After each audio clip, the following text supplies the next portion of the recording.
Councilmember Smith? Here. Councilmember Sperry? Here.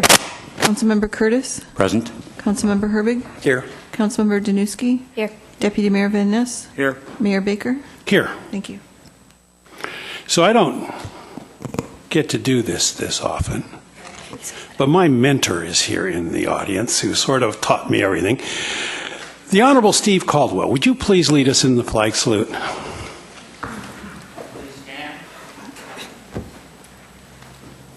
I pledge allegiance to the flag of the United States of America and to the republic for which it stands, one nation under God, indivisible, with liberty and justice for all.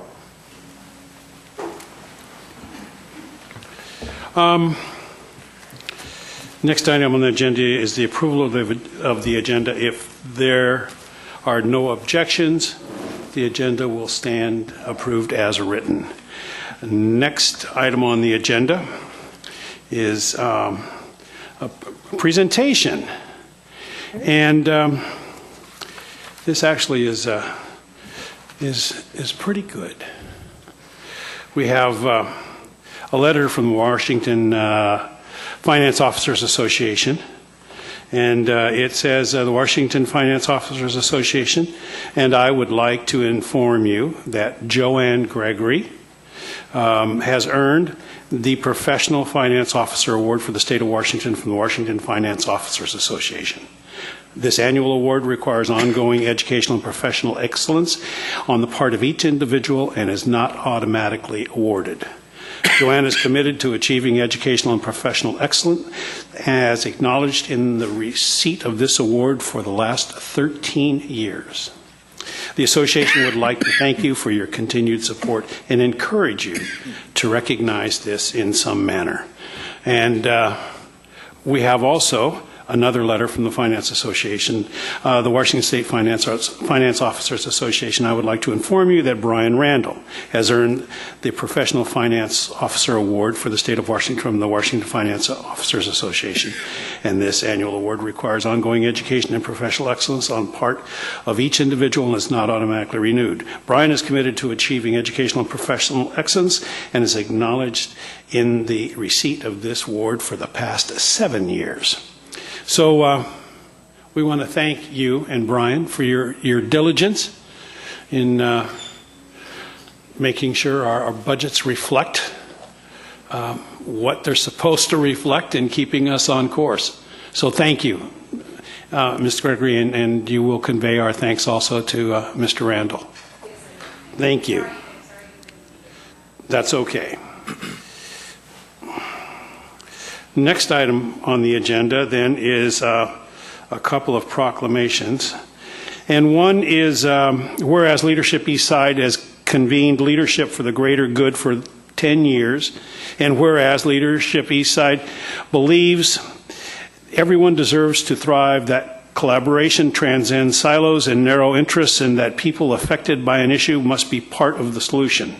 And whereas Leadership Eastside has graduated more than 400 of our region's business, nonprofit, and public sector leaders who are actively pursuing their community in many capacities, including mayors and other elected officials, commissioners, directors for community-based boards, nonprofit staff, and volunteers. And whereas Leadership Eastside has been acknowledged for transforming the way leaders work together to collaborate and innovate for a thriving community. And now, therefore, I, David Baker, Mayor of the City of Kenmore, Washington, on behalf of the City Council, am pleased to proclaim November 9th, 2015 as Leadership Eastside Day and join in recognizing the many contributions that Leadership Eastside has made in our community. And I think, Angela, you are part of Leadership Eastside and you're on the board. Yeah, that's right. And in fact, it was when I first started the 2-year Leadership Eastside program that we were talking about getting involved in our cities and on commissions that I applied for the Planning Commission. And we're certainly pleased that you did. Thank you. Thank you for being part of that organization.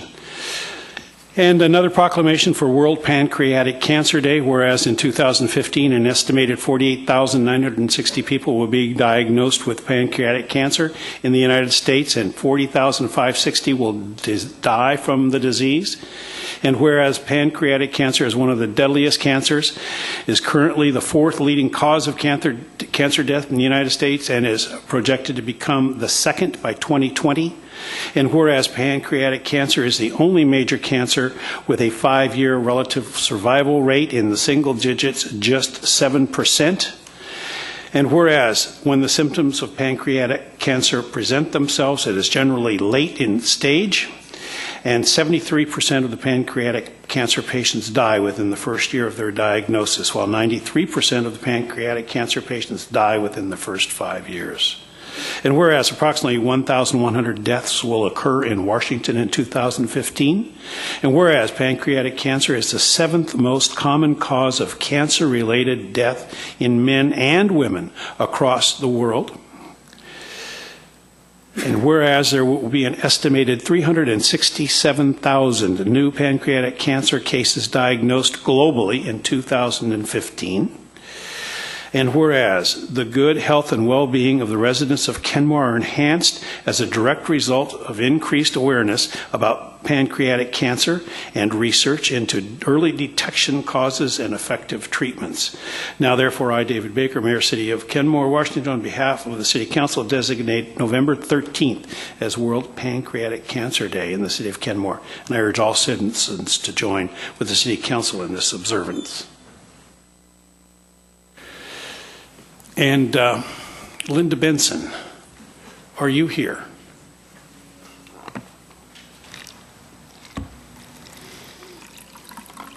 No. Fine. I thought Linda was going to be here to accept this award, but that's okay. We are still concerned. All right, next item on the agenda is citizen comments. This is an opportunity for you to express your views on issues that are important to you and to the community. We ask that you please limit your comments to 3 minutes, as other people have worked hard to keep theirs to 3. So we ask that you really try to observe this. Will the clerk please call the first person? Kathy Caldwell.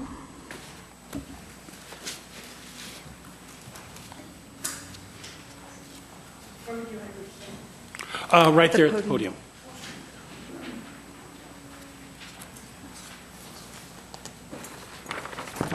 When I came in this evening, I saw balloons and things of what you are grateful for.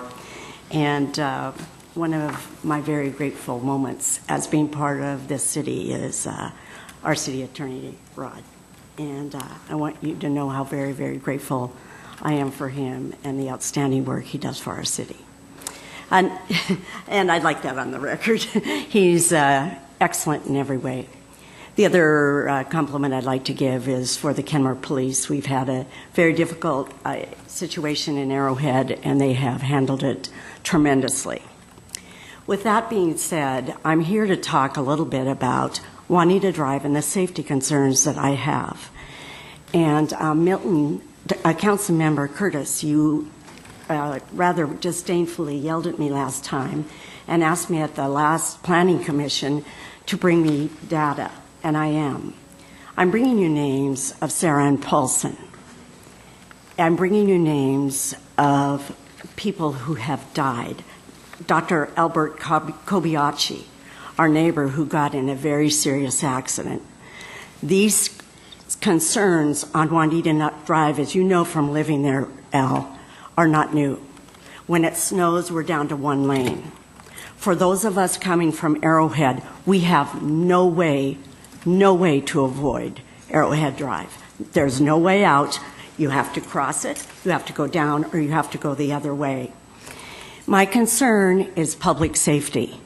When we drove down the other night, it was so blustery that the lanes are narrow. We're more narrow than the Aurora Bridge. We have no curves. They have no curves on the Aurora Bridge. We have curves everywhere on Juanita Drive.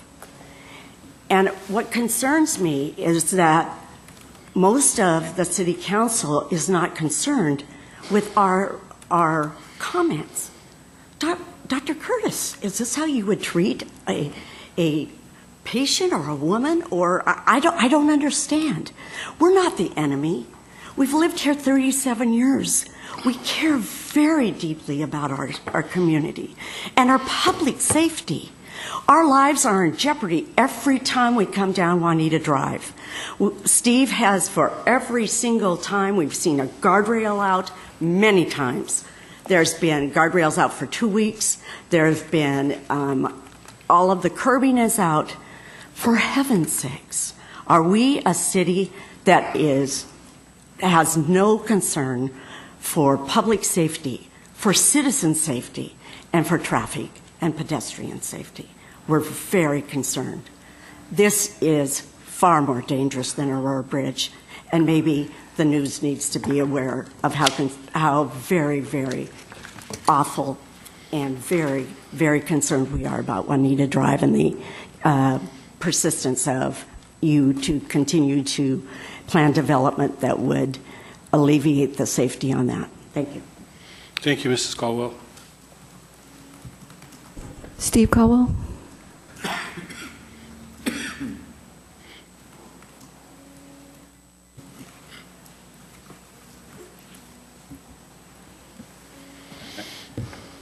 This feels awkward. Thank you, Mayor, Council, Planning Commission, staff, for serving our city. My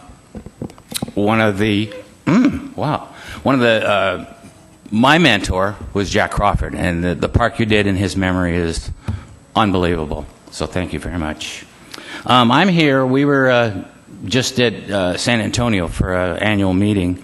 And one of the things that I came across was at the Alamo, it wasn't the Westin Alamo and sangrias on Wednesday night. The local missions that they have around there are all preserved, retained, and the heritage of their city reinforced. When we came to and Kathy's referring to the meeting that we went to for the state where they presented the buying of St. Ed's Seminary. And everyone I have talked to, bar none, whether it be Antonio, on the phone, at the park, we go there 3 times a week, people at the grocery store, they can't believe that the state would sell that property to private industry. It's unbelievable. We did that. We sold Bastyr to private industry, and of course now they have signs up on their property saying no Washington State people visiting the park can park on their parking lot. And yet we tried to preserve the ball fields, and we ended up paying $150,000 a year for the ball fields. And of course, they like us. I mean, and that's $750,000 over the last couple of years. So the point I'm trying to make is, I know this is something that's coming up. It's something that you really, really need to think about. The building is just a structure. I don't know anybody that's getting married says, just a second, let's run over to St. Ed's Center so I can get my picture taken in front of the building. And I've learned since that time that, the building is built backwards. And when we're in San Antonio, what happens is the priests wanted all their seminaries to be facing towards the sunset. So technically, it wasn't done wrong, it was done correctly. I just want you guys to think through this process. Juanita Drive is an absolute nightmare. I came off 116th the other night. It took me 45 minutes from Juanita Beach to the top of the hill. Then the other night we were going to go to Costco to get our pictures done, and it was backed up to Arrowhead. That's not counting Arrowhead being the intersection failing during school hours when everyone takes their children to school. Plus the other night, 145th, which is St. Ed's Road, was backed up 35 cars. So please think this thing through. I know there's a lot of time, but that park is so dear to those people on that side of the city who have to go there and want to still go there and continue to do that. Thank you very much. Thank you, sir. Mark Volpe.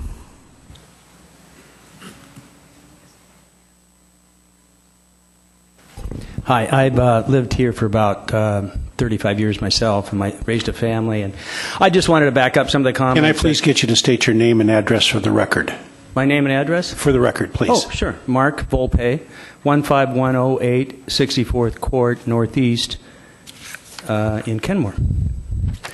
So I wanted to just back up what Steve said, and that is, as I understand, and I followed this through with the McMinimans proposal several years ago, we're trying to save that building for historical purposes and so on. Well, as I look at it, I think what one of the proposals is a real estate company to come in and refurbish it and so on and turn it into a hotel. Well, what do the taxpayers get for that? Well, I guess we still have the building, but it's turned into a commercial endeavor with hundreds and hundreds of cars and traffic, and they're going to have to take that road and make it from a 2-lane to a 4-lane out to Juanita Drive, and it'll change the whole culture, the whole feeling of that park. So I know it is a little early. I think we have another year. The state's given another year the process to work through, but my comment is please just consider the people of Kenmore probably aren't interested in going to a hotel at that park. People of Kenmore want to go and have it wild and natural. And I think the Catholic Church that donated that to the city, or the state, I should say, didn't have any idea that it would turn into a commercial endeavor. And if you've ever been to Grand Canyon, for instance, that's a national park, but they turned into a commercial endeavor there. There's a lot of commercial hotels and restaurants and so on. And I'm telling you, I was there recently. It changes the whole feeling of the park. So that's all I wanted to say is just if you gentlemen and ladies would keep in mind, if you support the use of that building as a commercial hotel, restaurant, bar, and so forth, just ask yourself, your constituents are saying, well, what do the people in this area get for that? They're not going to stay at that hotel, most likely, and it'll turn into a more and more of a commercial footprint in the area. Thank you. Thank you, Mr. Volpe. Ann Hurst.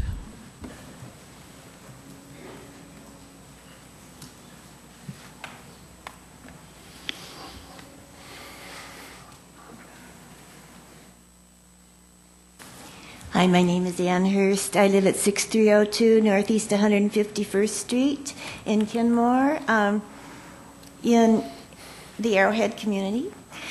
I've been active in trying to keep commercial out of St. Edward State Park for 10 years now. And so you all know where I stand. I do have some exciting news. I've been communicating with an architect in Taiwan who had a similar situation in Taiwan. They had a big sugarcane factory, and the building was outdated, and it was not economical to renovate it. But the people, the Taiwanese natives whose families had worked there, oftentimes perhaps taken advantage of, wanted that history saved. They wanted the building saved. So this Taiwanese architect, who's very creative, developed an idea called organic development, where you don't have to renovate the whole building. You open some of it to the air. So you have some rooms that are retained, and you have some that are an introduction to the park around you, which is, there were Stations of the Cross.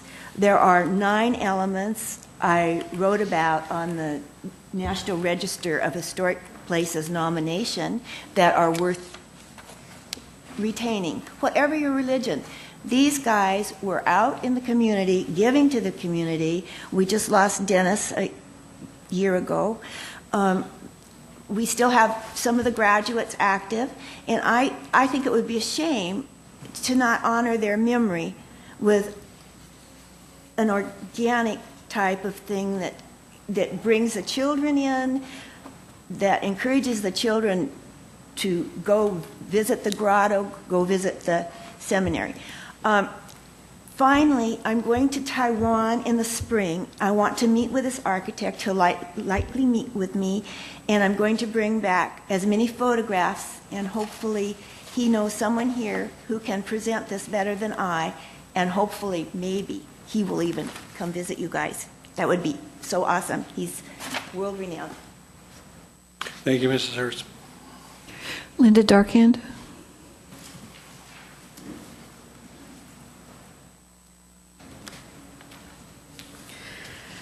My name is Linda Darkhand, and I live at 16558 79th Place Northeast here in Kenmore. I've been a resident of Kenmore since 2006 and Washington State since 2003. Before I lived in Kenmore, I lived in Redmond. One of the things I loved about Kenmore when I moved here was its small town feel and that there were still trees standing. Now that's changing. Everywhere I look, more old growth trees are being cut down to make room for more and more houses placed closer and closer together. This has happened just recently across the street from me, where a lot was split and at least 6 old growth trees right across the street from me were taken down to make room for yet another house. We need those trees, folks. Developers should not be allowed to take down all of these old growth trees, put up a bunch of houses and a few deciduous trees and call it good. It took decades for the trees to get to where they are. They are an integral part of the environment. They put oxygen in the air, and they are beautiful to look at. They are part of what makes it beautiful here. I've seen what's happened in Redmond and in the Bothell Mill Creek area along 35th Avenue, and it used to go through there, and it was all these beautiful trees, and it was just a lovely drive. You go through now, and it's all houses. They're gone, and they're not coming back. I don't want to see Kenmore look like those areas. I've seen it happen around me. I don't want my town to look like that. And neither do many of the other residents who live here. If a developer wants to put up houses, then they must be held to a reasonable plan for tree preservation. They should not be allowed to just go in, take absolutely everything out, and then build houses and they're done. No. Towns like Sammamish require a permit to take down old growth trees. Why can't Kenmore do this? This means actually looking at these developments on a case-by-case basis, not simply rubber stamping what the developers want to do. Who speaks for the trees? I do, and the rest of the people who came here on this tonight. Let's do our part to keep Washington the evergreen state and not the nevergreen state. Thank you. Thank you, Mrs. Dorkin. Joe Marshall.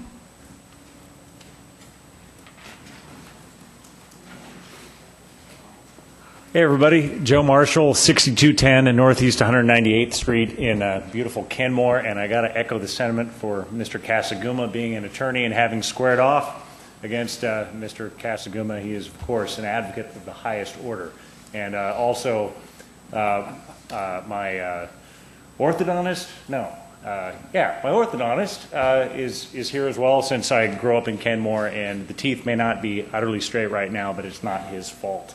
This stuff happens, okay, and that's Dr. Van Ness. I'm here tonight for St. Edward State Park, and not on the agenda items, but totally thank you for your attention and listening to this.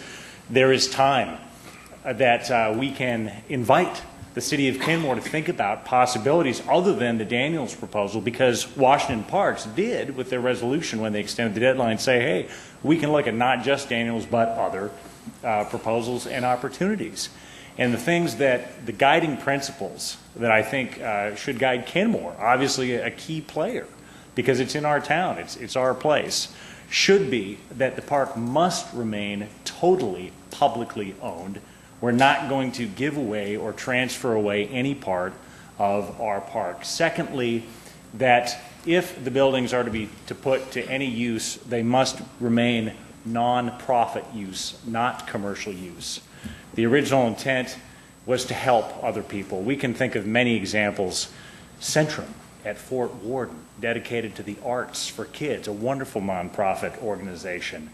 Daybreak Star in Seattle, in Discovery Park, dedicated to cultural awareness for the Native American community. El Centro de la Raza in Seattle. The African American Heritage Museum also in Seattle. Nonprofit use is what the buildings should be used for, but the buildings aren't even, as everybody thus far has noted, I think, the most important part of the park, and that's its open space. That should be preserved. The fiscally responsible thing to do, the fiscally conservative thing to do, if we don't have the dough for it, would be to daylight the buildings, or partially or totally, as Ann noted, daylight them, and I believe even one of the commissioners on the Washington Parks Commission echoed that sentiment.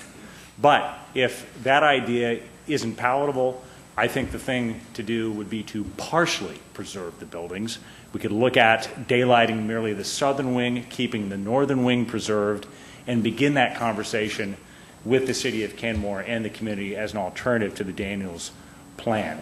And finally, think about your own sacred space, your own location. There must be a vacation place, your own house, the mountains, the lake. I don't know where it is, but it's your sacred space.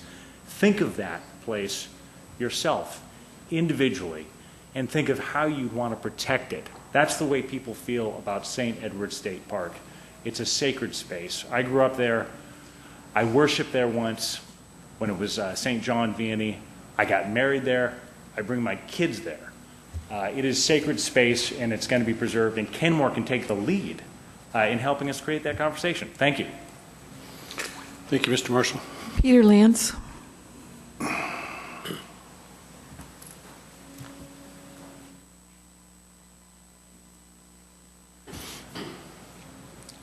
My name is Peter Lance. I live at 6501 Northeast 151st Street in Kenmore. I'd like to thank the council for their time. I'd like you to take a minute and think not about today, the low-hanging fruit of perhaps a $50 million investment that could be made today in that park, but think out 50 years from now. 50 years. I've been here over 60 years in this community. I've seen it change dramatically. Bellevue was a little whistle stop of a nothing 50 years ago. Now it's got high rises. Kenmore has a lot of real estate and a lot of development potential in the next 50 years. The Plywood Supply property, you have all of the Cal Portland properties that are going to eventually change and be recharacterized as beautiful hotels, housing, commerce, restaurants. There may even be a high-speed trolley coming through here or train. This place is not going to look anything like it does now in 50 years. What is going to be truly valuable and precious in 50 years? It's not going to be commerce. It's not going to be housing. It's not going to be condominiums. It's not going to be congestion. It's going to be a very quiet, wild place that is dormant, that is just nature, and that is accessible, that is here in town. Of course, you'll still be able to drive off to Stevens Pass if you can get there through the traffic and have a little oasis. But this is something here that 50 years from now can be this council's legacy to a truly quality, long-term commitment to letting that building fall down and go dormant. Think about it. It's not now. It's not the low-hanging fruit. That building really has no economic value. It has leverage value to become an investment, but it does not have any financial economic value. Please think beyond your own responsibilities here in office and think long-term, think out for the multiple generations ahead and what will really be valuable here to your grandchildren and my grandchildren. And it's not going to be a hotel and a spa and another busy activity, because this place is going to be littered with them. It's going to look like downtown Bellevue or Kirkland. It's going to be commerce everywhere, except, God willing, you folks leave an oasis of nothing, a wild place. Thank you. Thank you, Mr. Lance. Barbara Goldoffice.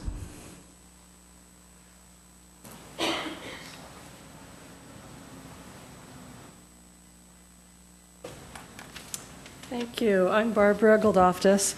I currently rent in Northeast Seattle at 1015 Northeast 98th Street. I've been living in Washington State for about 2.5 months, and I'm considering buying in Kenmore. I work at Bastyr University, and I'm here mainly to talk from a professional capacity, although I'll probably mention something personal if I have a minute at the end. I'm the director of a Master's of Public Health program. I moved here from Massachusetts to direct that program after living there for 35 years because I felt it was a very, very important to take on that work. And so my perspective is very much of a public health perspective. I work on chronic disease, type 2 diabetes, and other kinds of chronic disease. And in the United States, people tend to focus on the role of diet in chronic disease, but it's really clear to many of us that physical activity is possibly even more important. And what has struck me working right next to St. Edward's is how well used that park is, and also from the perspective of living on the other side of the lake, how few places that there are here. I'm used to living in an old community where people were faced with these kinds of decisions 50, 100, 200 years ago, and they set aside Walden Pond Conservation Land, Middlesex Fells, very, very old parks that are well used, but in my experience, St. Edward's is even more used. I go there 3 to 5 times a week to walk, and I'm always amazed at the numbers of people of all ages. And I look at them, and I can't help it. I think about chronic disease, and I think about the reduction in chronic disease. I think about the gem, the sacred space this is, but incredibly special. In the time that I've been here, it has become my most favorite place to be. I am pre-diabetic. I need regular exercise to maintain it. I've been doing it for 15 years. I will need to do that for the rest of my life. And the only way that I can do it, because in my neighborhood there are no sidewalks, there are no curbs, I can walk here during the day, and that's how I'm able to get the exercise that I need. But I see many people doing that. So from the public health perspective, and also from this perspective of someone who works in Kenmore, I hope, to echo what other people have said, that you will keep the use entirely public, that you will keep it open to the community, to people who need it, people who will be needing that in 100 years.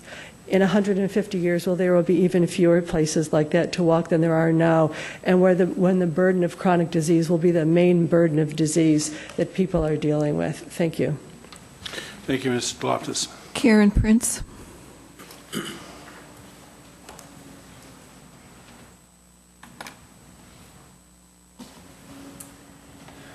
Thank you.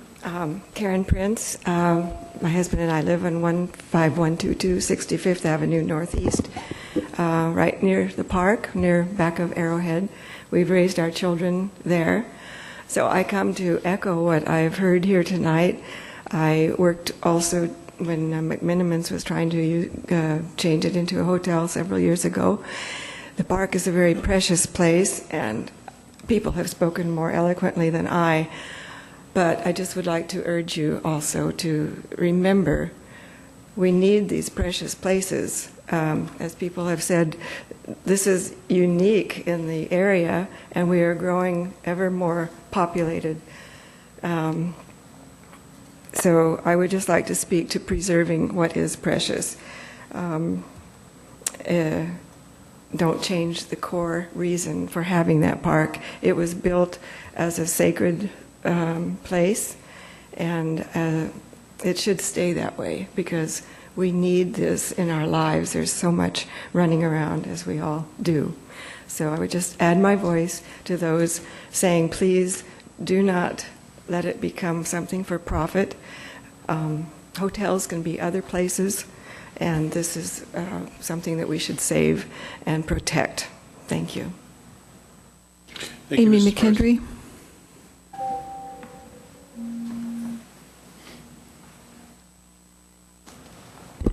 Good evening. I'm Amy McKendry. I live at 15809 63rd Avenue Northeast in Kenmore. And I'm here representing my husband, who lives at the same address. He cannot be here tonight, but I have a statement from him. I am a Washington State resident, ecologist, and frequent visitor to St. Edward State Park. And I am writing to voice my disapproval of the proposed sale of St. Edward State Park property to a private developer. Such a transaction would be contrary to the interest of the citizenry of the state of Washington, for whom the parks were established, and a violation of the stated purpose of state parks. The mission and vision statements of the state parks of Washington both state that state parks and the resources they encompass are for all Washingtonians to enjoy. The bare fact that the proposal would sell off a piece of what is currently one of the most popular state parks in Washington is inconsistent with this principle. That the development proposed is an exclusive hotel and spa, which would undoubtedly be patronized by a small number of wealthy tourists, adds to the clear disconnect between parks' mission and the proposal. The most valuable aspect of St. Edward's Park is its natural environment, the largely intact and maturing Pacific Northwest forest and forested lakeshore. These amenities are unparalleled in the Seattle metropolitan area and are recognized in the scientific and land management literature. The park offers the closest opportunity to experience a native Northwest forest for a large portion of the Washington state public. Over 1 million people are within a very short drive of the park. These natural environments also enhance the quality of the picnic areas, play fields, and play areas.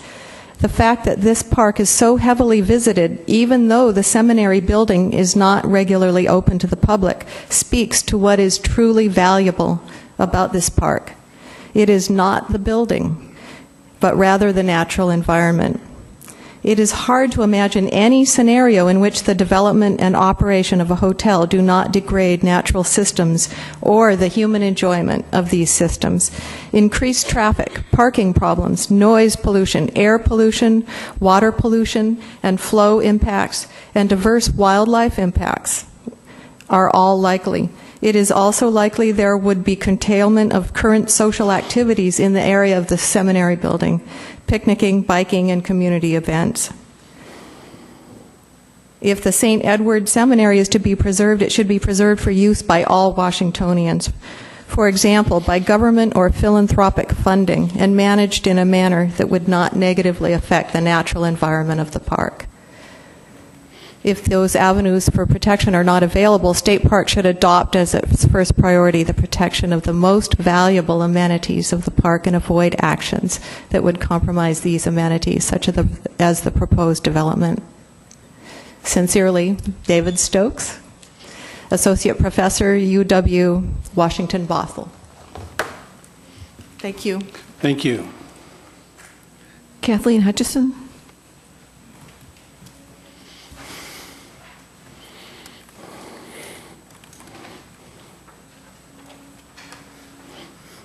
I'm Kathleen Hutchison. I live at 16353 84th Avenue Northeast here in Kenmore. I came to a meeting here a few weeks ago. We were talking about trees, and somebody keeps putting a little tree flyer in my driveway, probably because I've been so loud about it. I live near Court Ridge. Joe Court was a developer that was allowed to put 8 houses on an R6 lot right next to our house. So we have what used to be a beautiful forest. Now we have a row of kitchen windows looking out over our backyard. It kind of ruined the ambiance back there for me. I've written letters before to the city of Kenmore about it, and I actually talked to somebody on the council, I don't remember her name, who was going to get back to me on how it came to be permitted to put 8 houses on an acre of land right next to other houses that have 1/3 of an acre, and one has 4 acres, but this lot has 8 houses on 1 acre. But I haven't heard back. And today I went online to the Kenmore City site and tried to find land use permits. There's a title for it, but there's no land use permits posted there, so it's hard to do research when the paperwork isn't online. So I don't know if there's a plan for that to change or not. So that's one thing. I talked the last time I was here about how they sliced the roots of all of our trees, so now we have one thin row of trees. One of them has fallen on the neighbor's house, the new neighbor's, one of the 8 houses that were put on there, and smushed the second floor and would have killed somebody. Another one fell just January in our yard. It's a 110-foot tall fir tree, and it was really loud. I also want to echo the sentiments that were expressed here about the St. Edward's Park. My daughters and I go bring our dogs over there often and go down to the water and huff and puff our way back up the hill, and it is a wonderful workout, and it's a spiritual place, I think. St. Edward's would want you to keep the building there himself. And I lived many years in Europe. I lived for 6 years in Europe, and they have an appreciation for old things over there that Americans in Western, the United States, don't seem to have. We like to knock down the old things and put up new things. And I think that old building is just a treasure. I would hate to see it turned over to commercial interests. I think that would be obscene myself. Thank you. Thank you, Mrs. Hutchinson. Randy Burbridge.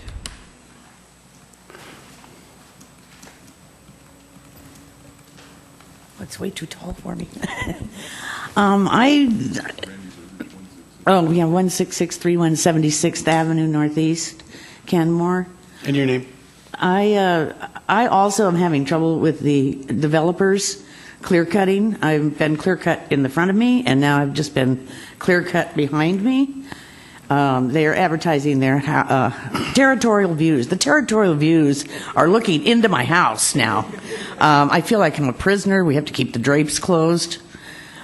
There was no reason for them to clear cut everything. This happens to be D.R. Horton, who ought to be outlawed from the entire city as far as I'm concerned.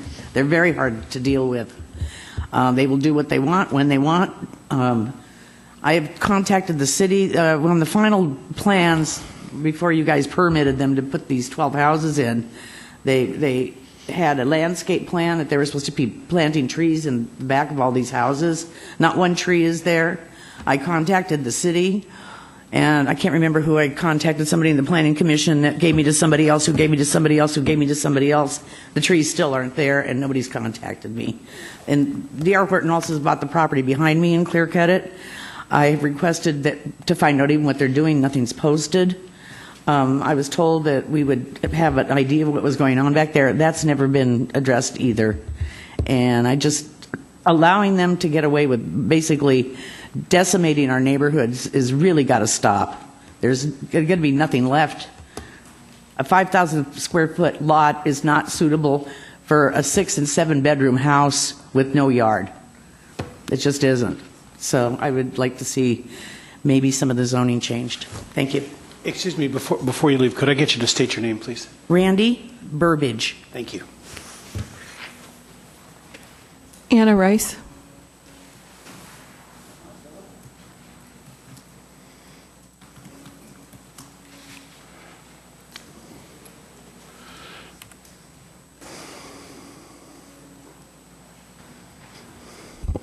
Hi, my name is Anna Rice. I live at 7511 Northeast 169th Street. And I'm also here to talk about the trees. There's been 4 or 5 developments that have been put in within, I don't know, 5-block radius of my house. The landscape has completely changed. I also now, where from our property, we couldn't really see houses on either side of our house. I'm now looking into somebody else's window from my bathroom. My husband and I went for a walk the other day, and there was a deer in somebody's yard. We have eagles here, we have screech owls, we have, I don't know what all kind of wildlife we have here. It's really special. I echo what everybody has said about St. Edward Park. I think that doesn't just apply to St. Edward Park. We have that in the neighborhoods around St. Edward's Park. I don't know as much maybe on this side of the city, but when these trees get clear cut for these developments, we lose that natural habitat. You can't get that back. Once these developments are there, yes, they can plant trees. I don't know what the numbers are for how many trees they have to plant to replace these old growth trees that they cut down. It's not enough. I think what the Planning Commission is presenting with a tree throw issue, I think that's a really important first step, especially because our neighbor has just added another house on their lot next to us. So they cut down a bunch of trees. They kept a number of trees, and I mean, yes, development is going to happen and trees will be cut down. One of the problems is that they cut down all of the trees next to the trees on our property, and we are now concerned that in another few years, we might have to cut down our trees too. So now you've kept however many trees they need to keep on their property. If there's no concern for what that does to the trees on our property, we lose those trees as well. It's kind of a domino effect, right? So I'm really concerned about these developments, the trees that are being cut down, and I really would like you to consider that in the plans that you make. Thank you. Thank you, Mrs. Rice. Ann Anderson.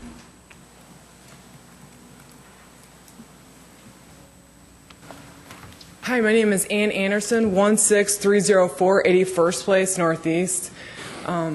And we have to do more than care about trees and like trees. I'm here to say it's a shame our city of Kenmore is allowing profit-minded developers to build high-density, non-affordable housing without an adequate tree management plan. Acres and acres of beautiful tall trees are being mowed down to squeeze in new housing with no regard to what once made Kenmore special, its old growth trees. The city currently allows the developers too much power. The developers can come up with better plans to preserve more mature trees, but they won't do this unless our city makes them. Why should they?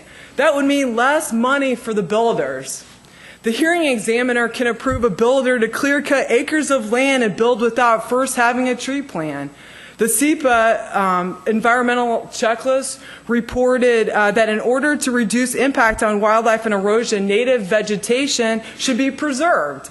But then applicant is okay to clear cut 90% of the property. So the hearing examiner asked the builder at the hearing, as a side note, oh, hey, can't you give up one lot out of 12 to ease the traffic and parking congestion and maybe save a couple of trees? But this was not considered on the notice of decision of approval.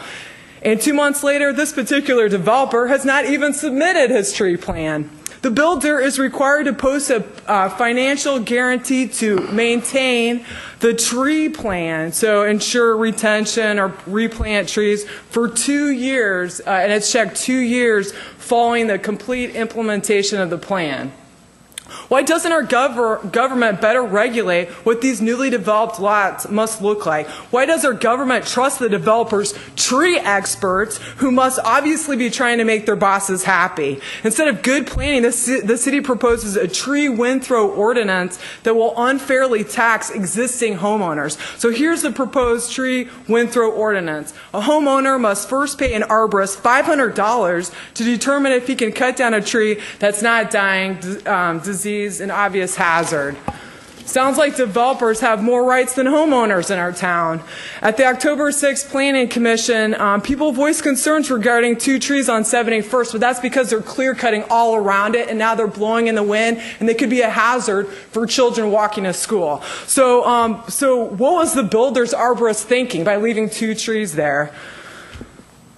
So, D.R. Horton is allowed to follow 2009 tree density regulations due to economic hardships for developers during the recession. That's why you see poor tree density. Hey, that crashes over, people. It's 2015. So let's think about smart growth. Hey, if you can't preserve beautiful old trees in the Pacific Northwest, where can you? Thank you. Thank you, Mrs. Anderson. Elizabeth Mooney.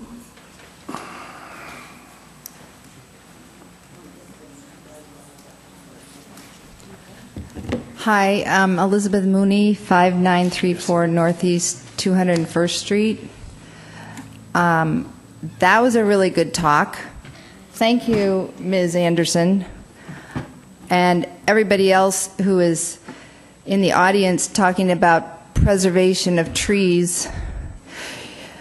There are a couple of people that come to mind that in the 3 minutes I won't have time to really honor Bruce McAllister properly. But Dr. William Bruce McAllister died in August. He had a memorial over the Redeemer on the weekend.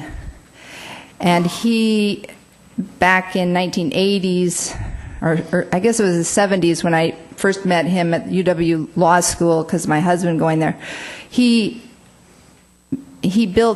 bought his house up near St. Edward Park. The point is, he was my boss at the National Marine Mammal Laboratory, and the entire time that I've been able to have time with him here in Kenmore since I moved back in '94, he was always protecting St. Edward Park from the bombardments that have come on and on and on. And he also watched as Kenmore incorporated. And I will say there's another person that we lost. She's alive, thank goodness, Liz Ellis. Way back when we've been talking to our city and our staff and our council about the very beginnings of our incorporation, she asked for us to be Tree USA. We are disintegrating. Our ecology is disintegrating. Look at 520. 2011, we fought for the respect of our environmental laws, and Kenmore let the 520 project come there. There are toxins in the lake. Amherst has led another appeal to try to have you guys test before you dig and build bridges at Log Boom Park where children will play. You won't even do that, and that involves our city attorney also. I'm sorry, I'm not 100% applauding all that, but good people are doing things because the city is setting policy. So our staff, I assume, is following policy. So you guys are the ones that have to change the policy. Just today, I called again, and I talked to our mayor about this, and thank you for going down there to try to sniff the asphalt fumes that are disgusting, probably unhealthy, and CMEX won't even let their dilapidated fumes be tested. So it may be legal to set out fumes in our city of Kenmore to make us all sick at Ostrom's and the other areas right down there. But is it legal? Is it healthy? Is it legally poisoning people? Like Cecilia, who works at Ostrom's? That's not right, ethically. So, okay, so we do have this hope, though. We have St. Edward Park. We have not destroyed it. And I came here thanks to Joe Marshall and others organizing a nice meeting down the 192, thank goodness, where we all can be friends. I appreciate that. Thank you. And, you know, these people have said things that are so wise. I called the senator today to say, good grief, what are the park commissioners doing letting Daniels go after St. Edward Park? It is absolutely outrageous that they are going to potentially give away, excuse me, but our park land, Mayor Baker, we are potentially going to give away our park land to a private developer and trade a piece of land that is on steep slope that could slide into Lake Washington. That's what the scientists already know. They're planning to let Daniels trade. He's not from Kenmore also, by the way, and he cares about the building. He doesn't care about the habitat. One of our friends came up with the thank you, Peter, for coming up with Forever Wild as our motto. And I just want to point out, for anything, like what's wild at St. Edward Park? We've got the eagles, we've got deer, we've got lichen, etc. Anything living needs to have habitat. If you destroy the habitat and save the building, then the things that are wild are no longer going to be the things that we love to look at and appreciate and inspire us like the eagles. It's going to be down to, well, beetles and bugs, and I'm sorry, you know, it's just, it's pathetic that, anyway, I know you guys are not in charge of what happens at St. Edward Park, but you definitely have influence. And this group, I'm so proud to be here the same night that they are. Bruce McAllister would have encouraged all of you, and I know I saw Colleen Ponto at the memorial last weekend. I'm president of a nonprofit, PERC, People for Environmentally Responsible Kenmore, and I'm very proud to be the president. She's president of St. Edward Park Environmental Learning Center, and I'm very proud that that exists. Bruce McAllister helped her form that, and that's a 501c3 also. Hitoshi Maruyama. Mrs. Mooney. I'm almost done. I'm please, just speaking. Everybody else has sort of held it to 3 minutes, and I've let you go. Okay, so it's just that please. there are a few people who can't be here, and he's dead. Bruce is here. Just one more person. Hitoshi Maruyama. He is the president and founder of, and I helped with that, and so did a whole lot of other people that are not here but care about St. Edward Park. And that is the Cascadia Environmental Science Center. Those are some more nonprofits that these people might not know exist that have been struggling to survive in the city of Kenmore. So maybe, like Liz Ellis said, we should be Tree USA. and certainly stop Mr. Daniels from taking our public land. Thank you, Mrs. Mooney. There's no one else signed up. Anybody else wishing to be heard? Anybody else wishing to be heard? Mrs. Caldwell, Mayor, there are a number of us that share your concerns on Juanita Drive and the safety. Mr. Mayor, you know that we have studied this. We have looked at widening it. We have looked at any number of things to do with that roadway, and we still trying to figure out what we can do. So we are concerned, and we do appreciate your comments. Those of you that spoke on St. Edward's in the Park, Mr. City Manager, could we please clarify as whose decision that is? Yeah, State Parks Commission makes the decision on the seminary building. If they need to come to the city for land use permits, then that's where we would play a role. But for now, it's State Parks' decision. So the decision to lease the land, the decision to sell the land, the decision to trade the land, all of that rests with State Parks. Is that correct? That's right. Thank you. Mrs. DeLoftus, Ms. Burbidge, and Ms. Anderson, excuse me, please. Ms. Anderson, on the trees, I think there's a number of us that share the concerns. I know that I have deer coming down my street. I see them all the time. I think my wife even puts out salt blocks and hay for them on occasion. We understand fully what is transpiring, and there are a number of us that are also very concerned. That's one of the reasons this is on our agenda, and we will be taking some action tonight. So I do thank you for your comments. Thank you all very much. And next item on the agenda is the consent agenda. Thank you. Is there a motion to approve the consent agenda?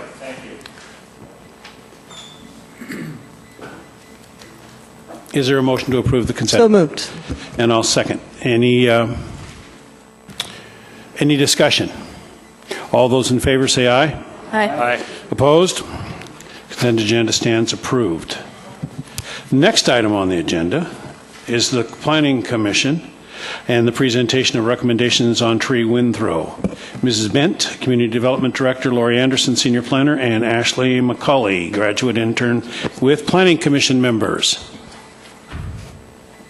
Thank you, Mayor, Council members, Planning Commission members. You all know Laurie, the Council. I don't know if you've met Ashley.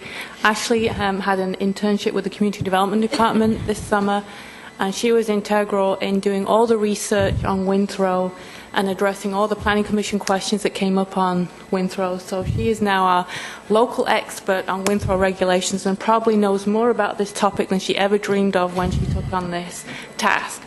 So Ashley is here tonight and is available to answer any questions that come up. Laurie will be doing a brief PowerPoint presentation just to give some context for the discussion this evening and for the benefit of members of the audience. The topic of wind throw was assigned to the Planning Commission by Council.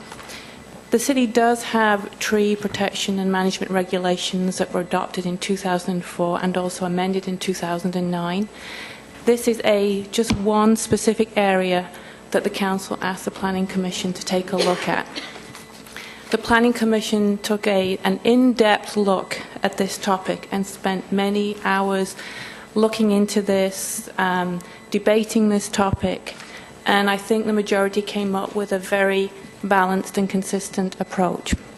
It's a highly unusual situation for the Planning Commission, and I think I can't think of another example where there was not a consensus of the Planning Commission.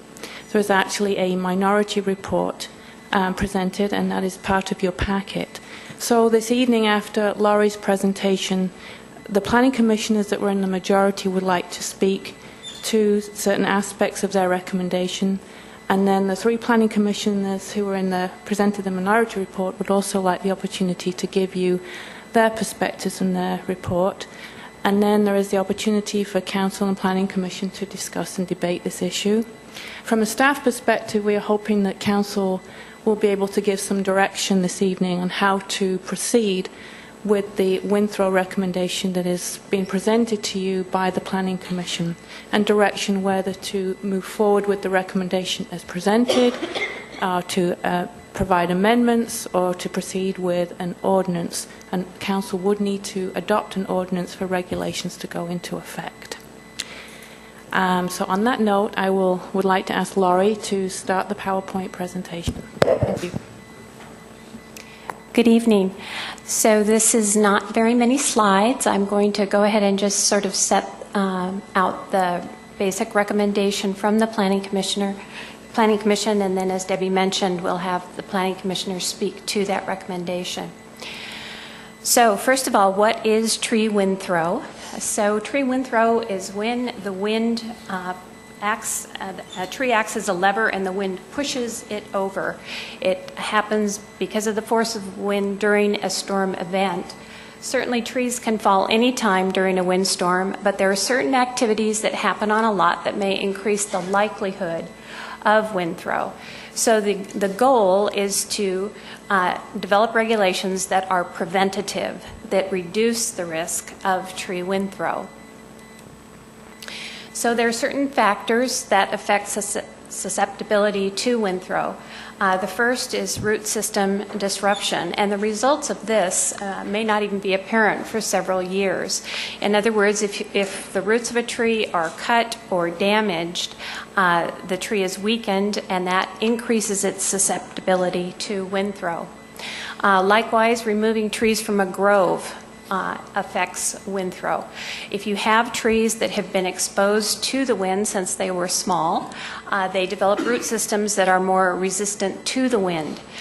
Trees behind them, on the other hand, are sheltered during a windstorm and do not develop the same pattern of roots. So if you remove the edge trees from a grove, those remaining trees are not used to the wind and are more susceptible to wind throw. If trees are cut and the trees that are left behind are taller than the average tree, that increases susceptibility to wind throw. And the topography of the area affects wind throw. For example, a tree in a sheltered valley is less susceptible than if you were dealing with trees on the top of a hill. And then lastly, whether the tree or the trees are deciduous or evergreen is important. Actually, deciduous trees are more susceptible to wind throw. In the course of looking over the regulations and determining how to address wind throw, Development Services and staff identified a regulatory gap, which means that although wind throw science applies equally to trees impacted by new development and to trees on single-family lots, the proposed regulations that were being discussed were applicable only to new development and not to single-family tree removal requests. That left a gap in the regulations that the Planning Commission identified and then wanted to discuss. So they set out two sets of regulations. One is a set of regulations for new development, which would add rules to assess increased wind throw risk and require that an arborist evaluate that risk as part of a tree protection plan that is already required for new development. That tree protection professional would also consider mitigation measures and things that could be done, such as protecting groves or providing alternatives to trenching, protecting root systems that should help minimize the risk. For single-family tree removal requests, the Planning Commission recommendation is to, first of all, determine whether or not there's an increased risk of wind throw, and then, if there's a moderate or greater risk, require an arborist to evaluate the risk. As part of their concern that neighbors could be affected, neighboring property owners would be alerted to the tree wind throw issue, and if a tree removal request were denied based on tree wind throw regulations, then the property owner would be allowed an administrative appeal to the hearing examiner rather than having to go to court. The Planning Commission was concerned about the impact on single-family homeowners and wanted to make sure that not all homeowners were put through the process of getting an arborist report to evaluate wind throw. So they asked staff to develop a matrix It's very simple. A non-arborist staff person would look at a series of factors and then determine whether there was more than a very low or a low risk. If that risk was moderate or high, then the person would need to get an arborist report and the tree windthrow issue would be looked at. The last slide here is a copy of this matrix, which is attached in paper copy, the last page of the materials that were left at your place. And I know this is very difficult to read, and members of the audience, there were extra copies of this on the table over by the door if you want to look at this, but I'm just going to give you a couple of examples about how this tree assessment matrix would work. Again, this is for a single family property owner coming in asking to remove a tree. So these are the factors, and we discussed those briefly. But for example, the first factor is shelter. If the tree would be after the removal of the tree in question, if neighboring trees would be still sheltered by several trees or still existing within a stand of trees, or if they were a tree that had always stood by itself, then the windthrow risk is very low. Contrast that over here with a very high risk where after removal of the tree, this remaining tree would be a tree on the edge of a stand or an isolated and exposed tree where it was not previously. In all of these cases, it identifies whether very low, moderate, high, or very high risks are there. It's a mathematical analysis, and again, if it were moderate, high, or very high, then an arborist report would be required. So with that, I'm going to turn it. Thank you, Lori. That actually helped you explaining it because I looked at it and it was not making sense. Right. So the tree X, the tree that's being looked at for being removed, and tree Y, the remaining tree, what kind of distance, how do you determine the Ys? 50 feet. So every tree within 50 feet radius has to have this analysis done? Right. And the property owner doesn't do the analysis. It's not something that the property owner is asked to do. The property owner identifies where the property is, what tree they want to take out, and then staff is the one who looks at and completes the matrix, not the property owner. Okay.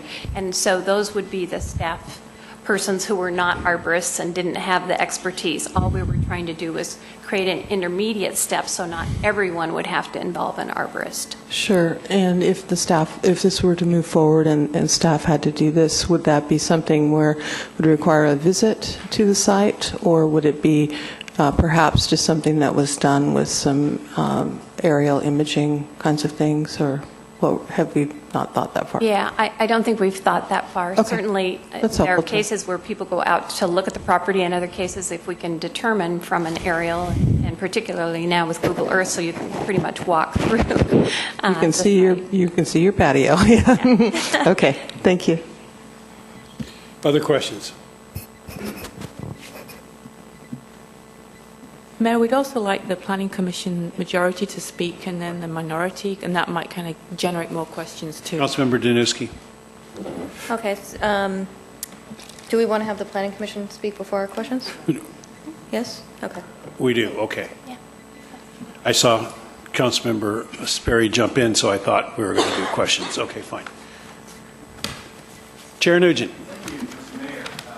Minority.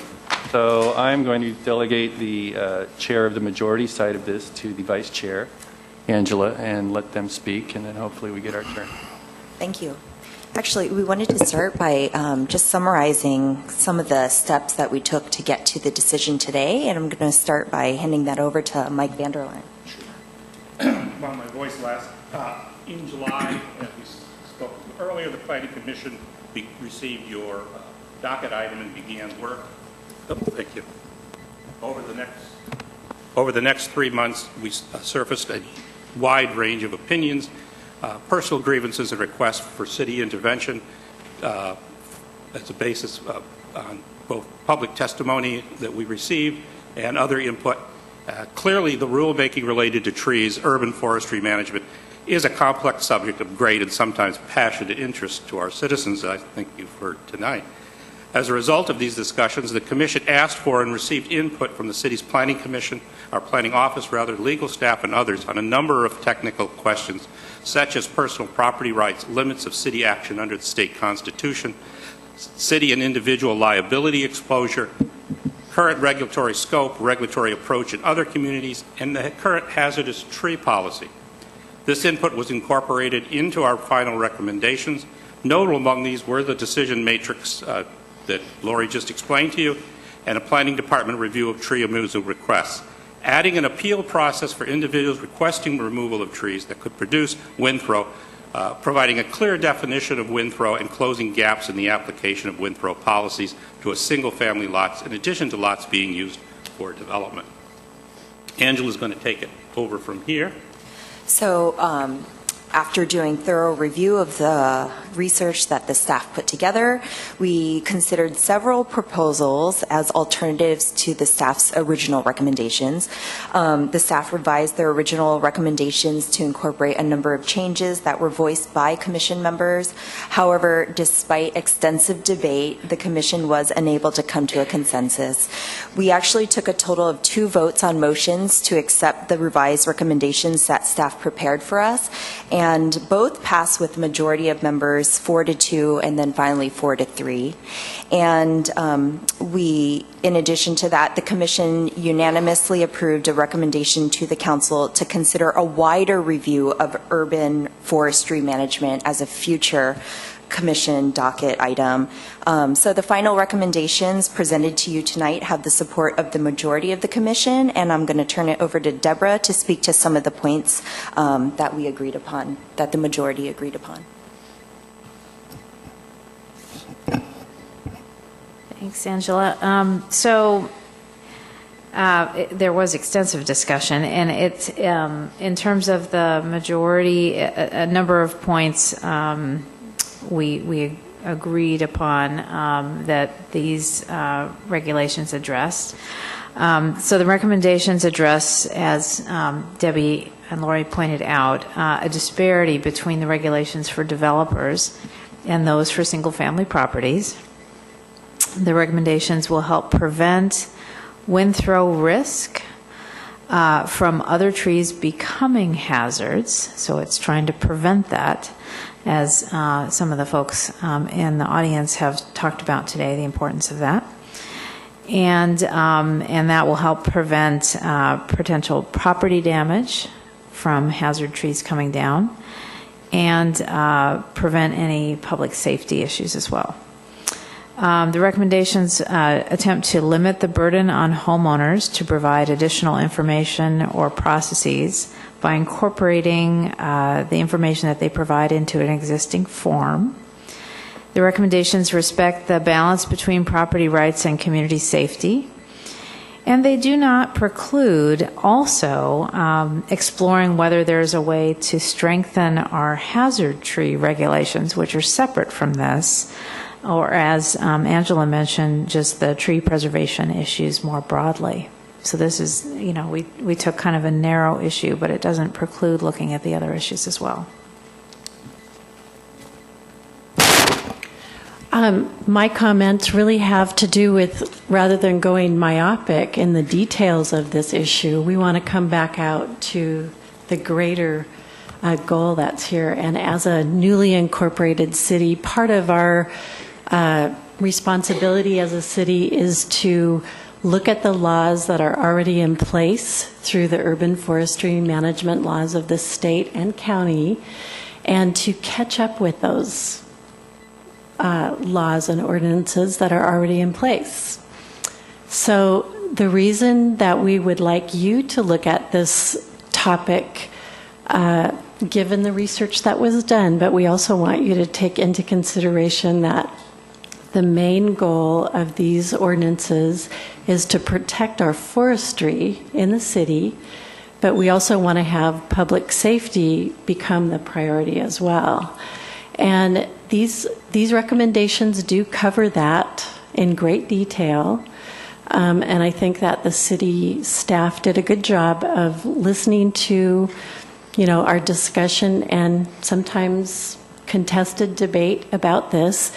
And please keep in mind that we had that huge windstorm right in the middle of this process. So if we hadn't, I doubt that we would have had as many factors involved in looking at the details of these ordinances. But we would like to pass them to you with our recommendation as a part of the process of moving towards complying with urban forestry regulations that are already in place and allowing our city to catch up with those. Before we turn it over to the minority, we wanted to thank the staff for their excellent work. They have been very helpful in fleshing out a lot of the issues and helping us get to a final product that we are happy to present to you today.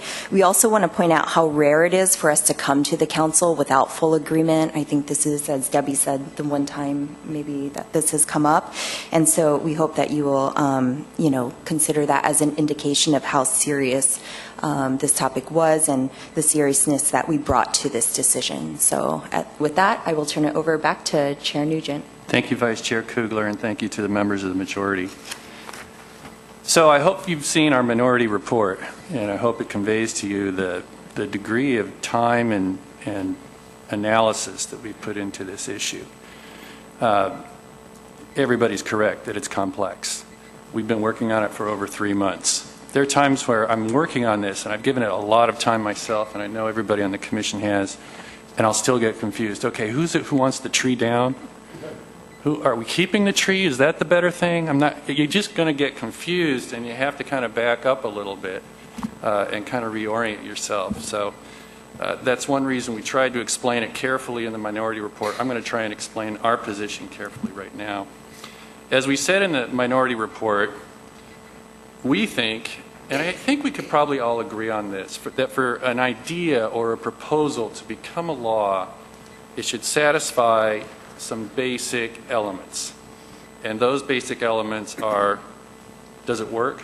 And by that I mean, does it achieve the goal that it's designed to fulfill? Like, does it fix a problem? Number two, what burdens or costs does it impose on citizens? Number three, do those burdens outweigh the benefits of this proposed law? Do the burdens outweigh the risks, or do they outweigh the goals that you're trying to achieve? Or is the ability to achieve the goal so light or small that it's really creating more problems than it solves?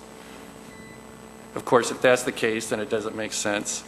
Number four, is it fair to citizens? And I know the word fair gets thrown around an awful lot around here, and we want to keep it simple, and by that we mean, does it encourage and reward desirable behavior? If people are doing constructive, reasonable things with their property, is that encouraged and allowed? And does it discourage undesirable behavior? If they're being negligent with their trees or their properties, then does this penalize them for that so that they don't continue doing that? And then finally, is there a better way to achieve this goal? Even if a proposal were to satisfy the 4 criteria I've just mentioned, maybe there's a better, more efficient way to do it.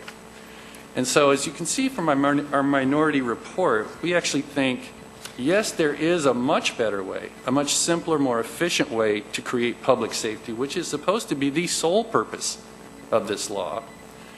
And that the costs are very high, and the benefit is very hard to measure, if any. So based on the simple 5-point criteria that I hope we could all agree on about any proposal and whether it should be a law, this fails each item. So let me explain how. And if you've read the minority report, you're probably already ahead of me here. Let's try and remember here that the problem isn't the trees. The problem is the wind. It's a force of nature. And we can all agree that, and we've all just seen in August of this year, a strong wind can knock down virtually any tree, and we're all opposed to that. We're all trying to come up with a way to reduce the number of trees that fall in a windstorm. So that far we can all agree on. The problem with the proposal from the majority is that we don't see that it's going to do that. The theory makes sense, but in practice, think about how it might play out.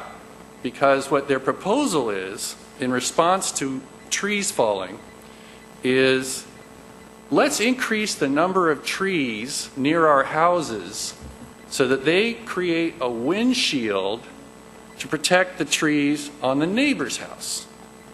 And that way fewer trees will fall in a windstorm. But what that doesn't recognize is that the windshield trees are themselves exposed to the wind, and they could fall. And the reason I'm putting up my hand here is I'm going to try and give you a little visual scenario here. And this is try to simplify this. My left hand, which is on your right, let's say that's a wooded lot with a house. We'll call it parcel A. And we'll call the person who wants to remove some trees from parcel A the applicant, because they have to go to the city to get permission to remove a tree. That's true without this law, by the way. Anytime any of us want to remove a tree from our house, we have to get permission from the city. There is the hazard tree exception to that, but even if you cut a tree before you get permission, you have to follow up quickly and prove to the city it was in fact a hazardous tree. So that's the general rule. So parcel A is a wooded lot with 5 trees. The next door is parcel B, a less wooded lot with 2 trees. And the point of the majority's proposal is we got to keep these 5 trees here, because without them, the wind's going to knock down these 2 trees. And the point of this law is keeping the 5 trees reduces the risk of 2 trees falling on parcel B. The problem with that proposal is the wind's going to hit the 5 trees. And it's going to knock down some of the 5 trees if the wind's strong enough. And the wind comes from different directions. It could knock it down from my left side. It could knock them down from my right side. It could knock them down from the back. It could knock them down from the front. We can't be sure how the wind's going to hurt the trees, but what happens with this proposal for the majority is you're going to get trees falling, and the likelihood is because you've got more trees over here than trees over here, you're going to get at least as many trees falling over here as you saved over here.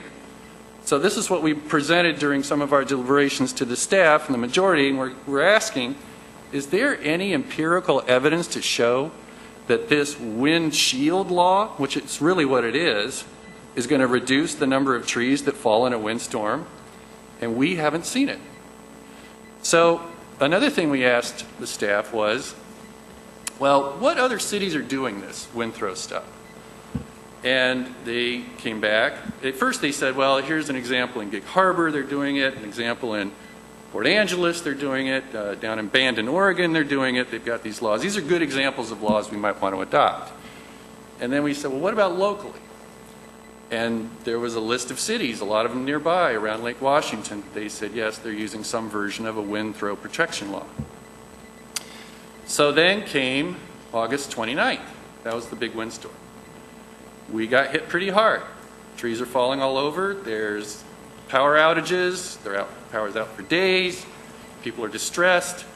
But you know, we're not alone. This wind event hit the entire Puget Sound region. It hit all these other cities too. In fact, it hit a lot of cities that had these wind throw protection laws. So we thought maybe this is a teachable moment. And we asked the staff, can we determine if the cities with a wind throw law had any less damage than Kenmore, which does not have a wind throw law? And the answer was no, we cannot determine that. In fact, a lot of those cities had power out for longer than Kenmore did, and had more damage, and had fatalities. We luckily did not. Gig Harbor, by the way, had a fatality. It's one of the, ironically, because it was an example of best practices of wind throw. So what we have is no empirical evidence to say it reduces the number of trees that fall. And in fact, now we have the windstorm as anecdotal evidence that it also doesn't protect and reduce the number of trees that fall in a windstorm. So for that reason alone, the minority would say it doesn't pass our 5-point test. An idea like this should not become a law. It should have hard evidence to back it up. So then we move on to the second point in our 5-point test. What burdens or costs does it impose on citizens? And there's 2 ways to look at this. There's what we saw briefly with the overhead projection and the slideshow. This is how the process would work. These are the additional rules and requirements you got to follow. And then there's the burden that it places on Remember parcel A, the guy with the 5 trees, or the gal with the 5 trees in the house? What burdens did it put on that property owner? Because if you can't remove those trees, you can't make much use of your property, and suddenly your property, instead of really belonging to you, is now a windshield, mandated windshield by the government for the benefit of your neighbor with the 2 trees. So not only did property owner A have to worry about forces of nature affecting his or her property, suddenly the law said you got to protect your neighbor from forces of nature. So that's another element of burden, and I'll let one of my colleagues go on at more length about that. But let me talk about this process that Lori described, because I know she was doing a brief overview. And I won't get into every detail, but I want to point out that some of these are pretty onerous on people who simply want to remove a couple of healthy trees. Let's start with Form 303. I don't think it was in the materials that we sent to the council members, was it? The link to it was. Good. So I hope some of you have looked at it. I've got a copy of it right here. Now this form applies with or without this law, if you want to cut down a tree in your yard.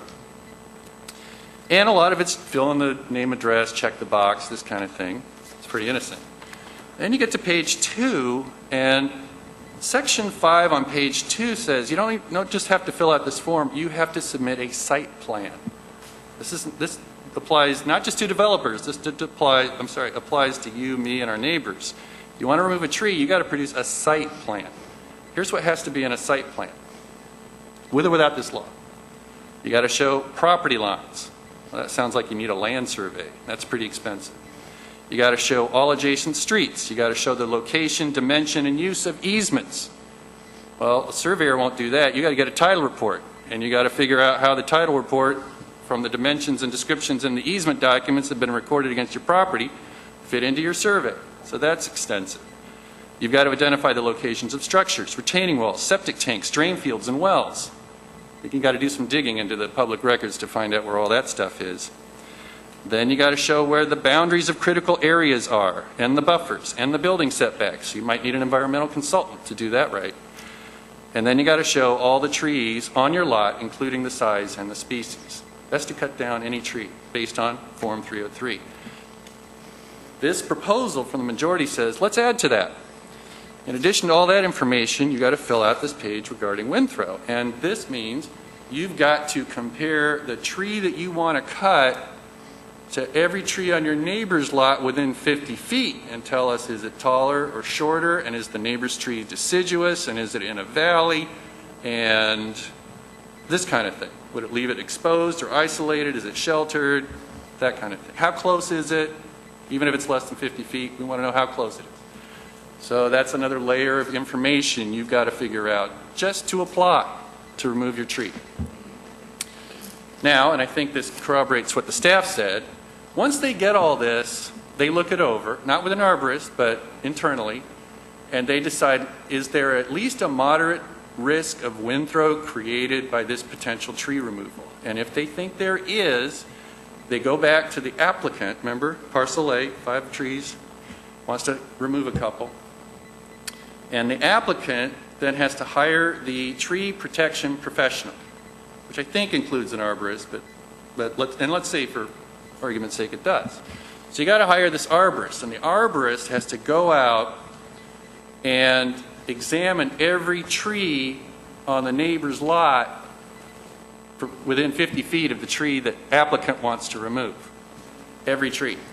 And you got to examine it for purposes of risk of wind throw. And as we saw from the slide, there are a lot of elements to the risk of wind throw. There's root structure, there's height, there's relative height, there's deciduous, there's evergreen, how far is it from the other trees.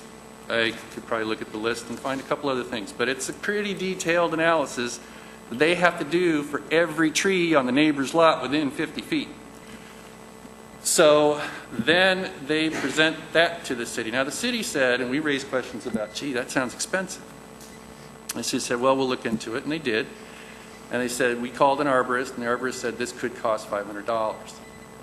I got to tell you, maybe it's $500 per tree, but if there are multiple trees, like there are on so many lots in this forested city we live in, I got a hunch it's going to cost a lot more.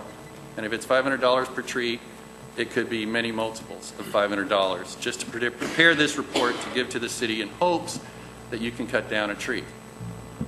So they get this, and if the city looks at the arborist report of all the trees within 50 feet and says, well, we have a significant risk of increased wind throw potential, then you can't remove those trees, and you got to start by sending a letter to your neighbor, the guy next door with the 2 trees, parcel B. Tell him, hey, I want to remove this tree, but there's this report that says there's a risk of wind throw, and I want you to know so you can raise any questions or concerns about it. So the neighbor can find out what's going on. Okay, that's all right, except it doesn't help applicant, parcel A, because even if the neighbor says, you know, I'm not worried about it, I'm okay if you keep the tree or remove the trees. I'm okay with it. The city says that agreement won't do any good. We're still going to require you to keep the tree. So the neighbor's really not helping applicant A. The neighbor just might be another source of resistance to the process.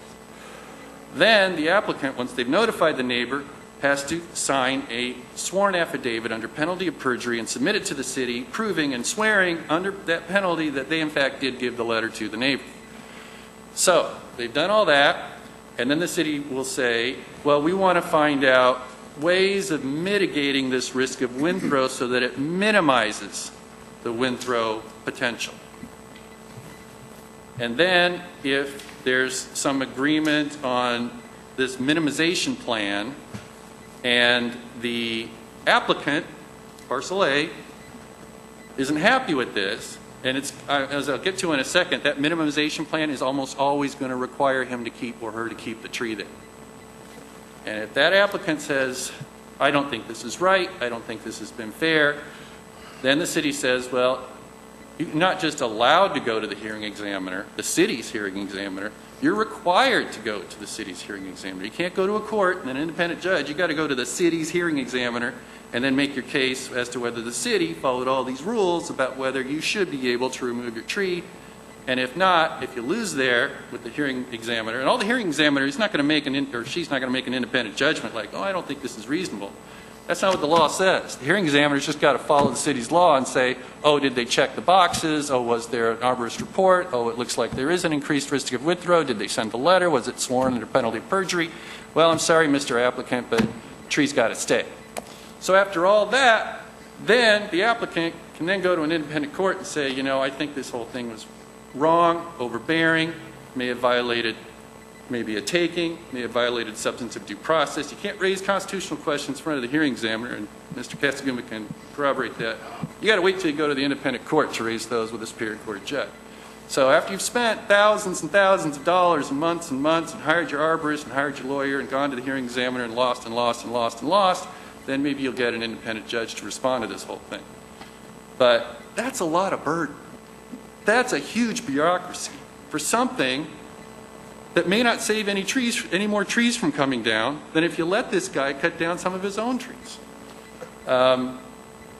That's why we think it not only fails the protection test, the public safety protect people from falling trees test, we think the burdens way outweigh the benefit here, and we think this is not a law, or this is not an idea or proposal that should be converted into a law. I'm going to say one more thing before I turn it over to my very patient colleagues on the minority, and that is, this really isn't a wind throw law, it's a wind shield law. And the wind shield law is essentially saying, those trees that you've kept there, and the irony here is somebody has kept the trees. You know, they've respected the trees. Maybe they intended to, maybe they didn't intend to, but they're going to get penalized for it because they can't now do with their property, like build a house or expand the house or create a view or keep the roots from breaking into the sewer line, or all the many reasonable reasons for removing a tree.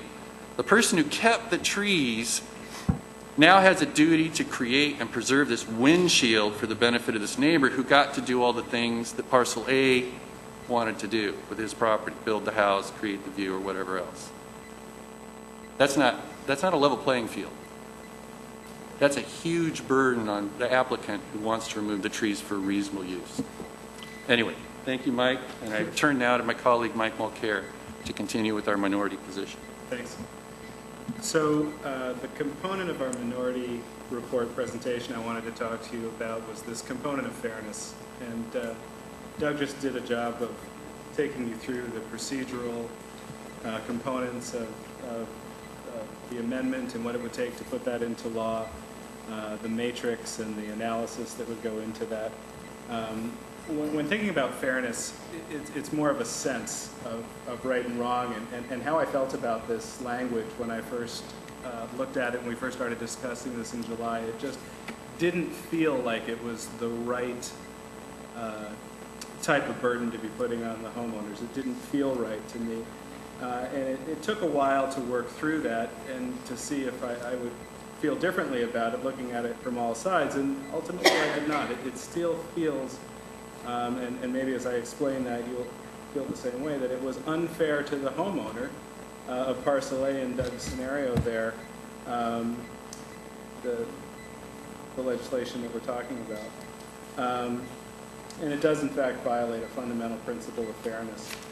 What it's doing is it's precluding if a moderate to high risk of wind throw is determined through the analysis and the matrix, it would preclude homeowners from reasonable use of their property, removing a tree to do with their land what they may have an expectation to do.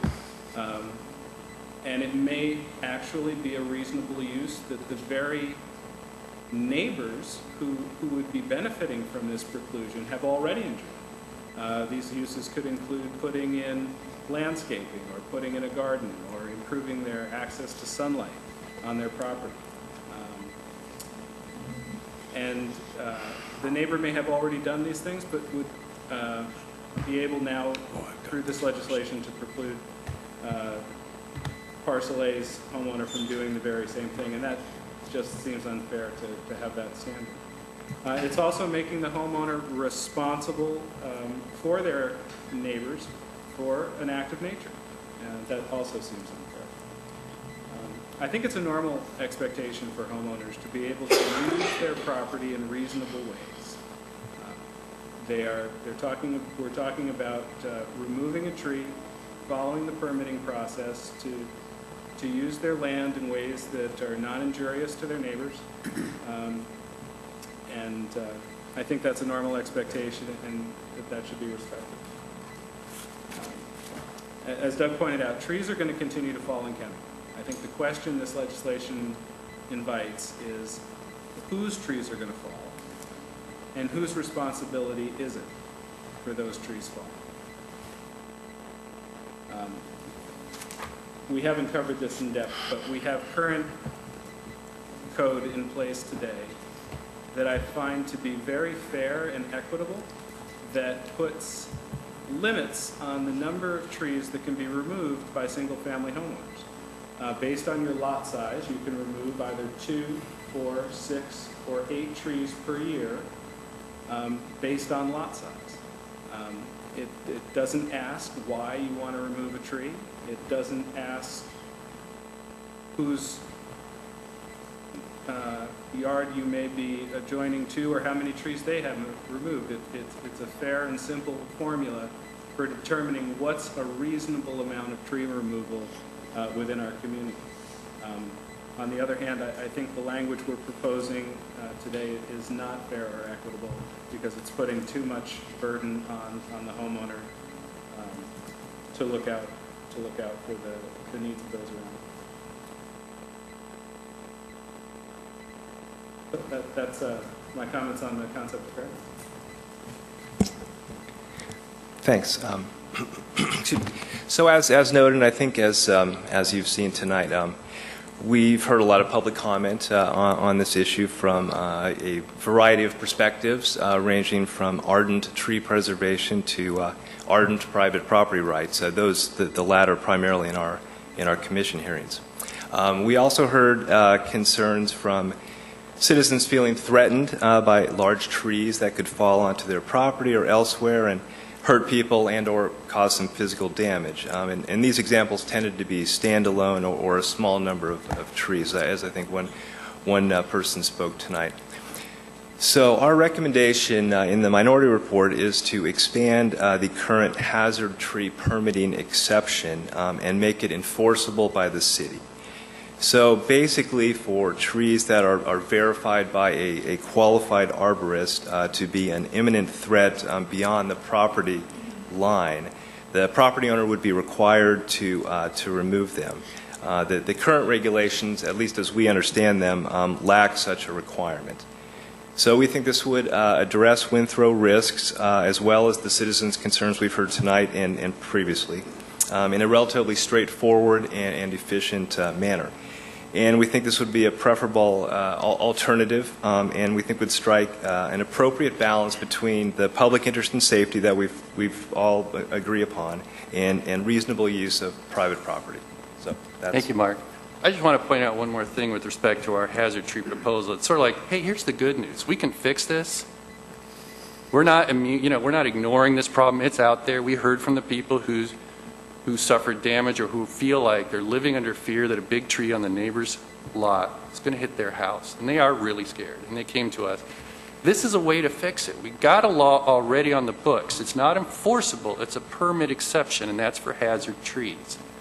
And if your neighbor is negligently ignoring a responsibility to get rid of that threatening tree that's threatening you, this proposal from the majority does nothing to help the neighbor who's scared next door. Because the trees are already gone, the ones that got knocked down by the wind. It's left behind a couple of tall trees that could still fall. So they get no relief. The people that came to us at the public hearing and other times said, we're really scared. Can you do something? Their proposal does nothing. Our proposal says, if you got a hazardous tree and it's threatening your neighbor, whether it's by wind or decay or something else, you have a duty to remove it. And the way it would work is, let's say it's parcel B now, and the neighbor, with parcel A had all these trees, and some were knocked down from the wind, and some were leaning towards parcel B. Parcel B is scared that that tree is going to land on their house or hurt their kids or whatever. Parcel B can then hire the arborist and have the arborist look at the tree that's threatening, say, yep, that I can tell by its angle, I can tell by the nature of the tree, I can tell by the roots and the slope and everything else. This one's hazardous. In another windstorm, it's going to fall and hit your house. The neighbor pays for it. The city doesn't. The city doesn't have to spend money or hire arborists or anything else. The neighbor pays for it, but the neighbor gets the benefit of it. The neighbor's going to want to pay for it. Unlike this windshield proposal where you're fighting the guy who wants to remove the tree and he has to go through all these rungs of appeal and requirements. The neighbor who's threatened by the tree is going to be the one taking action on his or her own. They're happy to pay an arborist, presumably, to eliminate this threat of damage from the neighbor's threatening hazard tree. They take the arborist report to the city. If it says what it says that tree is in fact hazardous, the city issues a notice of violation to the neighbor who's ignoring his threatening tree. And if the neighbor doesn't remove it within a short time, like 7 or 14 days, the city has the right to come in and remove it and then bill the neighbor for the cost of doing so. And if the neighbor doesn't pay it, the city can lien the neighbor's title. So eventually, the city's going to get its money back. I didn't make this up. It came out of this book. I wouldn't call it, Rod, don't laugh. It's just it's a kind of a layperson's guide to neighbor law. I wouldn't rely on it if I went to court, but it's kind of a general sense of here's how neighbors and other cities have dealt with these kinds of problems, and it describes just what I told you. This is what other cities have done to give relief to people who are living under a threatening tree. So the good news is we can fix this. We can do it simply. We can do it efficiently. We can do it soon and with way less burden on people who want to use their properties reasonably. Thank you. Thank you, Ms. Nugent. I do have a couple of questions and clarification, please. And I really, really appreciate all the work that you guys have put into this. But I'm curious. I'm looking at what you guys have said, that you concluded that moving forward with regulations only addresses new development and not tree removal on single family would indeed leave an inconsistency or gap. So I guess what I'm really, really curious about, because we talked about this at our retreats, I think for 2 or 3 years, and it was very, very, and I thought at the time, very directed. As a matter of fact, 2 retreats ago, I brought this up about wind throw, about developers going on and clear-cutting ground And the way they leave one or two trees standing on the neighbor's property, we're talking clearing 4, 5, 6, 7 acres. And lo and behold, the day after we got back, a tree fell on a neighbor's house in one of these developments.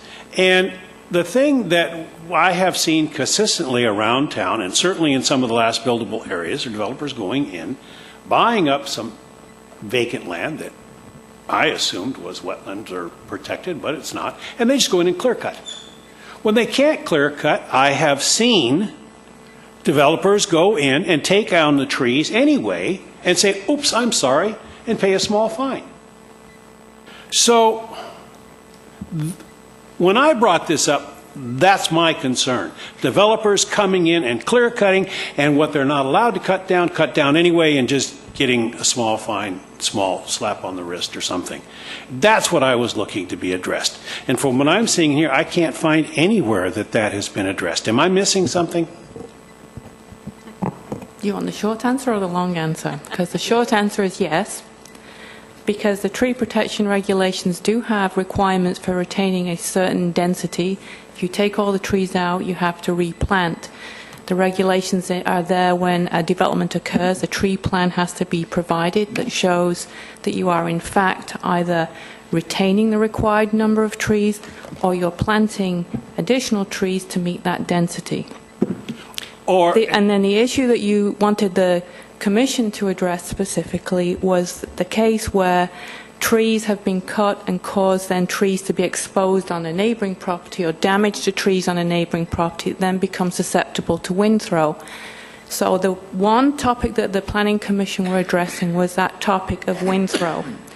And I think I may be out of line saying this, but I got the impression as the Planning Commission were discussing wind throw that their dissension on this topic was not for new development, not for the development assessment of wind throw, that there seemed to be more disagreement on how this would be applied on single family. So from my perspective, I think the Planning Commission were addressing the one topic of wind throw. The other questions that you're addressing are why for specific developments, they may have come in under the old tree regulations rather than the new ones. I know that Development Services have been addressing many questions recently on that topic and have taken a look to see which developments fall under which regulations. But I think the Planning Commission did address the topic that you assigned, was to look at wind throw.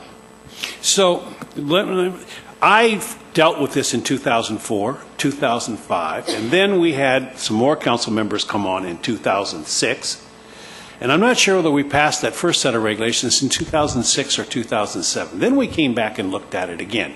And I think one of the concerns that we all had was clear cutting and the trees, because we were very concerned about significant trees being cut down and people being able to go down and, let's say, cut down a 10-inch tree, diameter at breast height, and then replace it with a 2-inch tree.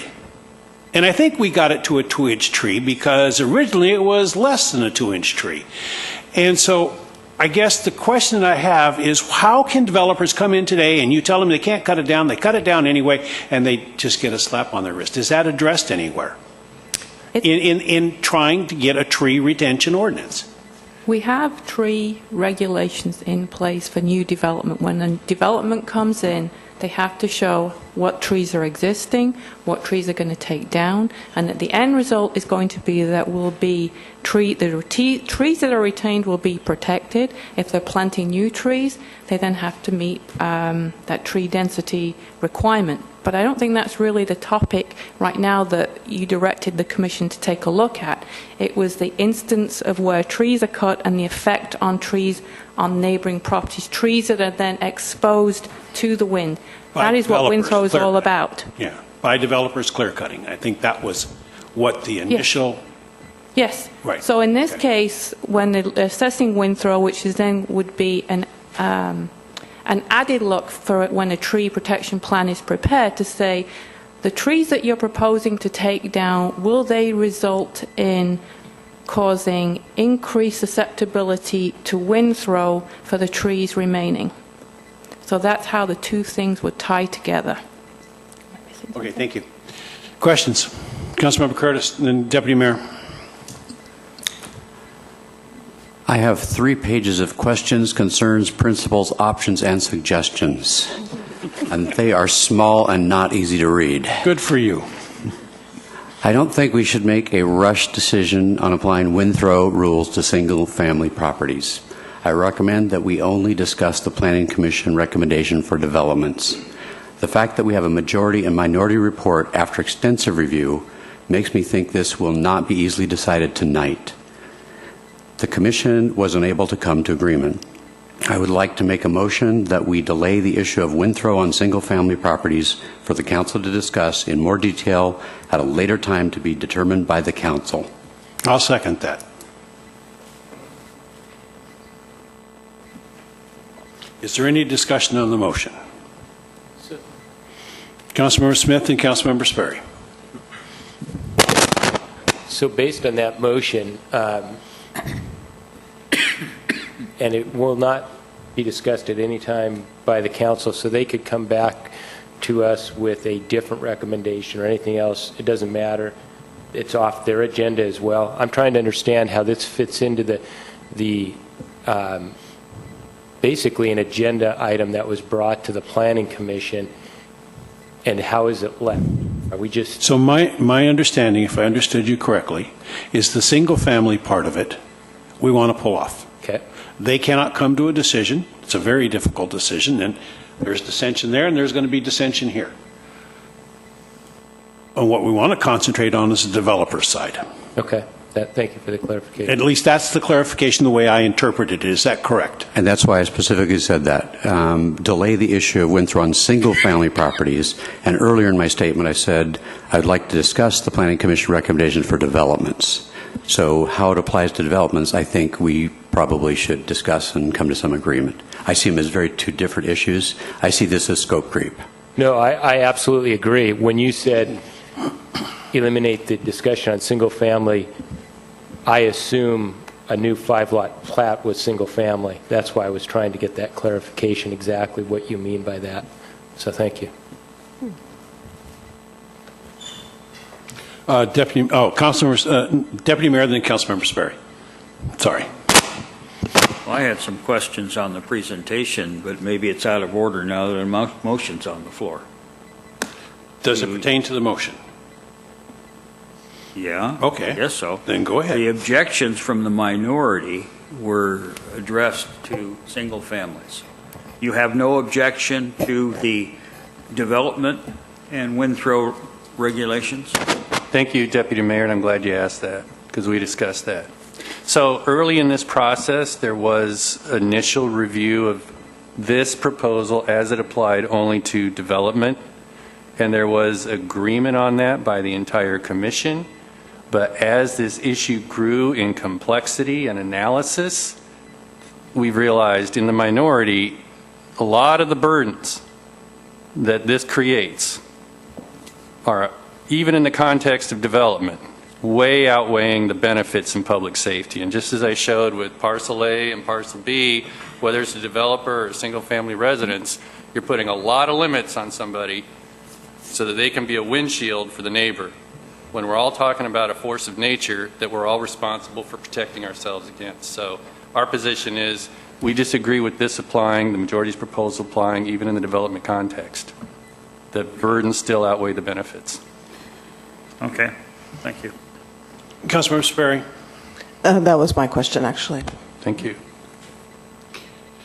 So to clarify that, then there's still dissent amongst the commission as far as development goes.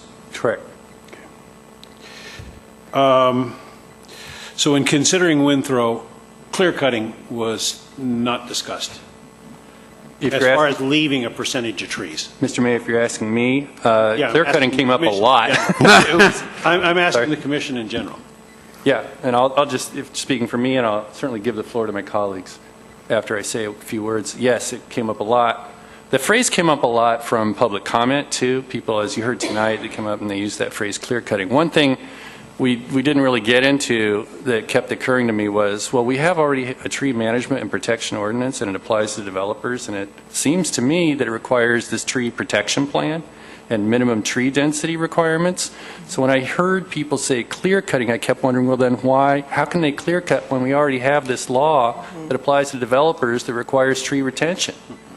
So is it really clear cutting? You know, are they overstating it? I don't know. But it did come up, and other commissioners have used that phrase too. Yes, Commissioner Baker. I do think that one of the things that we need to consider when you're looking at this one small issue of wind throw that was given to us as our assignment is that if you go back into the state progress in urban forestry and you start reading through kind of the progress and the arrested progress, the state of Washington has an urban forestry department, but since 2009, they have not funded that department. There's a reason for that. So you kind of have, you heard many opinions about the preservation of urban forestry here in the city of Kenmore, kind of pitted against development. And that is part of the problem, is that we're looking at, even though we were just talking about a small issue of wind throw, which is complicated, it is part of a bigger picture of urban forestry. It's just a little tiny slice of it. And, we're trying to, as a city, we're trying to move forward and have urban forestry tree protection ordinances in place. And I think much of what was brought to us, the wording and even the research examples, came at it from a environmental protection bent. Maybe not in the practical of a growing city, what do you do with the development versus preserving the environment? That is part of this equation. We also have something else going on. We had all those fires going on in the summer, and though they were not on this side of the mountains this year, because of the weather conditions that we've experienced the last couple of years, that could be, it may not be, but it could be something that we face in the future. We don't have anything in our urban forestry protection, tree protection, that talks about protecting the citizenry from laws that would potentially not really protect our urban forest either. I mean, if you listen to the debate in Eastern Washington, a lot of what took place is because there was a tamping down of thinning out the forest to protect the forest. But what happened is it burned everything because there was a need to not cut anything down. So it's a very complicated issue. I think it would really benefit the council to have your staff read through some of the urban forestry proposals over the last decade and where it got arrested. And wind throw is a very small piece of that, but there's pieces of what was presented to us that is kind of the culture of urban forestry, and those are things we need to take into consideration. Part of what happens when you have an urban forestry plan is it sets you up as a city to be able to participate in grant monies for parks and reforesting city streets. I mean, it's a complicated issue that you're looking at. We're looking at, kind of how did these, because we listened to the public comments, how did we get here? Some of that needs to be looked at too. I do have to say that our staff did an exceptional job of addressing the things that came up in our debate. I do commend Ashley because I don't think that she was really thinking for her graduate work she was going to get into this kind of detail, but it's actually really good because it's real. It's a real issue. Point of order. I think there's a motion on the floor, and I think we might be strained. We can be a little bit, yes. I agree. To the motion, Councilmember Daniski. Yeah, to the motion. I guess I'm wondering what next. If we decide not to talk single family tonight, are we planning to give this back to the commission? No. I would say anything this challenging, we should take on ourselves and take the responsibility. Because if we were going to give it back to the commission, I'd say we should probably give them our opinions if they were going to get it right back. But if we're planning to keep it, then okay. Councilmember Harvey. First off, I want to thank you guys for all the work you did. And I think the Planning Commission and staff was very astute when they saw that there was a gap when we were talking about single family versus subdivisions. And the reason why I'm opposed to the motion is kind of, if we went back to a time before we had stormwater laws, and let's say that your uphill neighbor decided they wanted to pave over their backyard and put in a basketball court, and then the next storm comes through and your basement is flooded, whereas it wouldn't have been before. We have laws in place to stop that from happening, and I think we all view them as being fairly reasonable. I see this as almost the exact same thing. And I think this is a good step towards protecting trees that are existing. The default from the minority position seems to be the answer to safety is cutting more trees. The default from the majority seems to be that the answer is to protect existing trees by protecting their neighbors. I'm going to have to vote against the motion. Councilmember Smith. I have one more clarification on this motion. Is a single-family lot that's undeveloped in an existing plat, does it fall under the development regulations then, just like similar to a long plat of 25 homes, under this, what we're considering? If you're looking at a subdivision, and at the time the subdivision is applied for, that's when the tree protection plan comes in. And that's when it outlines what trees will be retained or taken down. So as that property develops, it's subject to the tree protection plan for the subdivision. So I do want to come back to that, but we have a motion on the table. Well, yeah, but it has to do with the motion. It's trying to understand exactly I'm trying to understand where development regulation services start and where they end. That's why I was asking. No, and that's fine. But I'm saying that I want to ask a question along that same line, but when we finish with this motion. Deputy Mayor. What if you have a single lot that's forested and not built on, and you own it? One person owns it. Mm-hmm. Is it a single-family lot, or is it a development lot? The exception is for single-family lots that have an existing residence on it. My understanding, and we may ask Development Services to clarify, is that if you have a vacant single-family lot, you go through the development process. That's correct. Okay. Councilmember Sperry. Thank you. So the question before us is whether we want to accept the recommendations, as I understand it, with respect to developments, which would be new developments, I'm assuming more than one house, that would generate the type of tree protection plans, and not impose the regulations, new regulations, on people who own single-family homes that may want to make a modification to their home. Right. Correct? Okay, so this is my question that does relate to this. The fact that I said that probably means it doesn't, but anyway. So we did have our learning moment with our August 29th storm and our fun in the dark or power outage. So is there any way of, other than anecdotal reports of, in terms of the tree fall, was it, I guess the question that would be interesting to me, obviously trees fall. It seemed like a lot of them in the wetlands. That's what I saw around, I live around a large wetland, so I saw that. Really big ones fell, really loud. But we heard here tonight a couple were new development, and there were some trees that fell. So really my question is, did we see a pattern of where there had been recent development, more trees falling, that would lend to going ahead with this type of regulation? Or was that data collected? I know it's probably anecdotal. Yeah, we don't have that data. The docket item came to the Planning Commission as a result of a couple incidents on development sites. So those there were actually incidents that prompted the whole discussion. But we do not have information from that storm. Okay.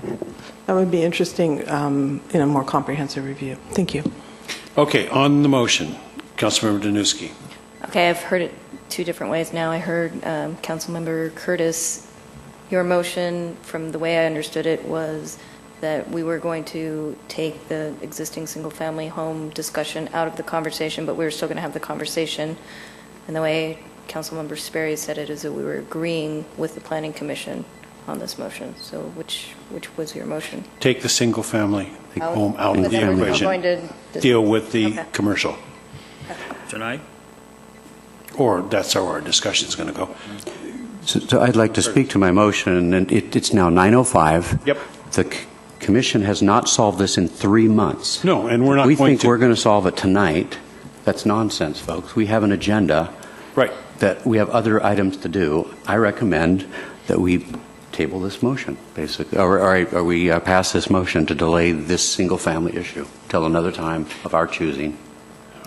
Just the single-family issue? Just the family issue. Then that's what my motion is. Then we need to decide what we want to do with the rest of it. Right. I didn't address that. Okay. All right, so the motion before us is to not act on the single-family component of this, and to act on the on the development portion of this.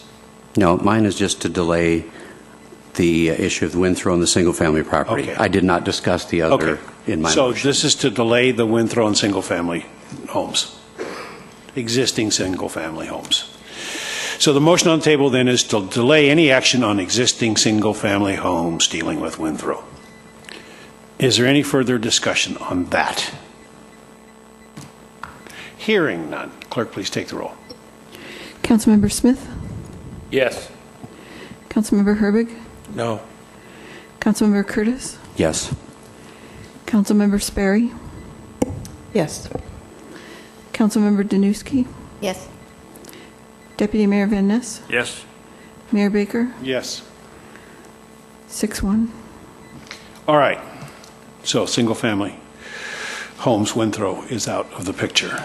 So now back to the original discussion. So everybody has been talking tonight about a tree preservation plan. I have a question. Developers come in, can they still clear cut land? They have to submit a tree protection plan, and they have to save a number of tree credits, and there are priorities for achieving those credits, one of which is to retain the top priority is to retain existing trees. If the existing trees cannot be saved, then they can remove trees and replant trees. Okay. So they can, in fact, clear cut large sections of land and replace them with 2-inch diameter trees to a certain number, a certain equivalency that has been predetermined. I think it depends on how many trees you're cutting. Right. Because if you were replanting, you would have to plant a lot of trees, and there are protection priorities. I think if you want more detail, we should ask Development Services. No, and that's fine. I think that gets to my point, that they can still clear cut. And so, and that's what I keep having heartburn over. Can. So, because I've seen it. I've seen it happen all around, and that's where my concerns have been. And the Winthrop came because the developers were clearing, and trees on the other person's property were the ones falling over. So, anyway, Deputy Mayor. Several years ago, I think we had a discussion on the level of the penalty for violating the rules, and I think there was an effort to increase that penalty so that it wasn't a minimal fine that they had to pay if they just willy-nilly cut everything down. Say, oh, sorry, what do I owe you? Did we increase it? Did we increase that penalty? Yes. To what? I think Do you remember? I want to say it was $1,000. $1,000. Is that correct? $2,000. $2,000. A tree, right? Per tree. $2,000 per inch. Per inch per tree. Wow, that's a lot. Okay, so if they're clear cutting then they're obviously either going to pay a big fine, or we're saying it's okay to clear cut from the city. Is that right? Am I understanding this? I mean, if all these trees are in the way of where they want to put houses, and therefore they got to take all these trees down, and we're saying that's okay, and they can plant little ones instead. I think the tree protection plan gives sort of a priority of where trees should be retained. And it starts off looking at retaining existing trees in groves is probably better, and you'll be able to get to the tree density requirement a lot faster than wiping everything out and having to replant. And I think the new regulations that were passed in 2009 were trying to address that very topic. The question is, a lot of the development that you're seeing now was approved under the old regulations. So it takes a long time for these regulations to go into effect. And I know that Development Services has in fact been doing some research on the regulations and then the plats that were developed at what time. So that might be something that you want to discuss later. But again, I think that's again sort of broadening the topic about how the tree regulations are currently being enforced with regard to tree cutting. The issue before you is wind throw.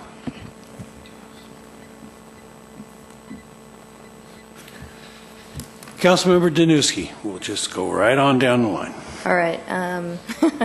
I agree that clear cutting isn't quite what we're talking about. I think that it's reasonable to add wind throw to the development regulations. They already have a tree plan. They're already going to have an arborist.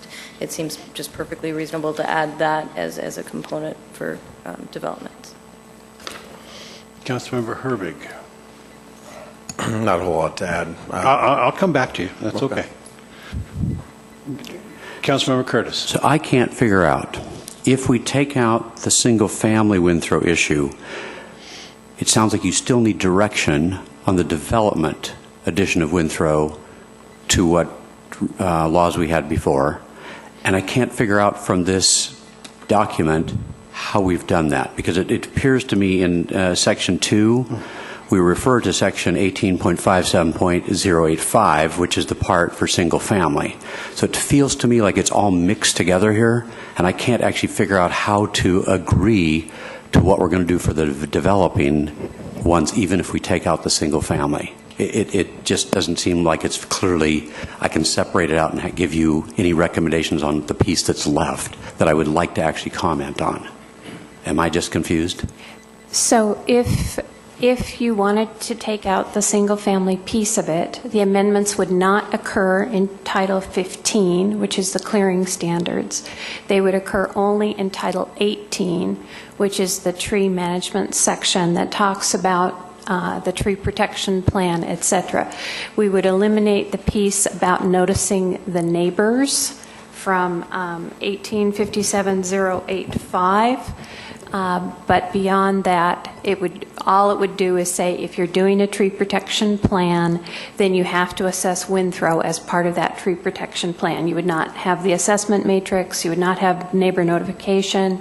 Those are the pieces that were associated with the single family aspect, and no amendments to Title 15. Can you show me the line where it says that? We're adding wind throw to that tree protection plan, because that's what I would like to do.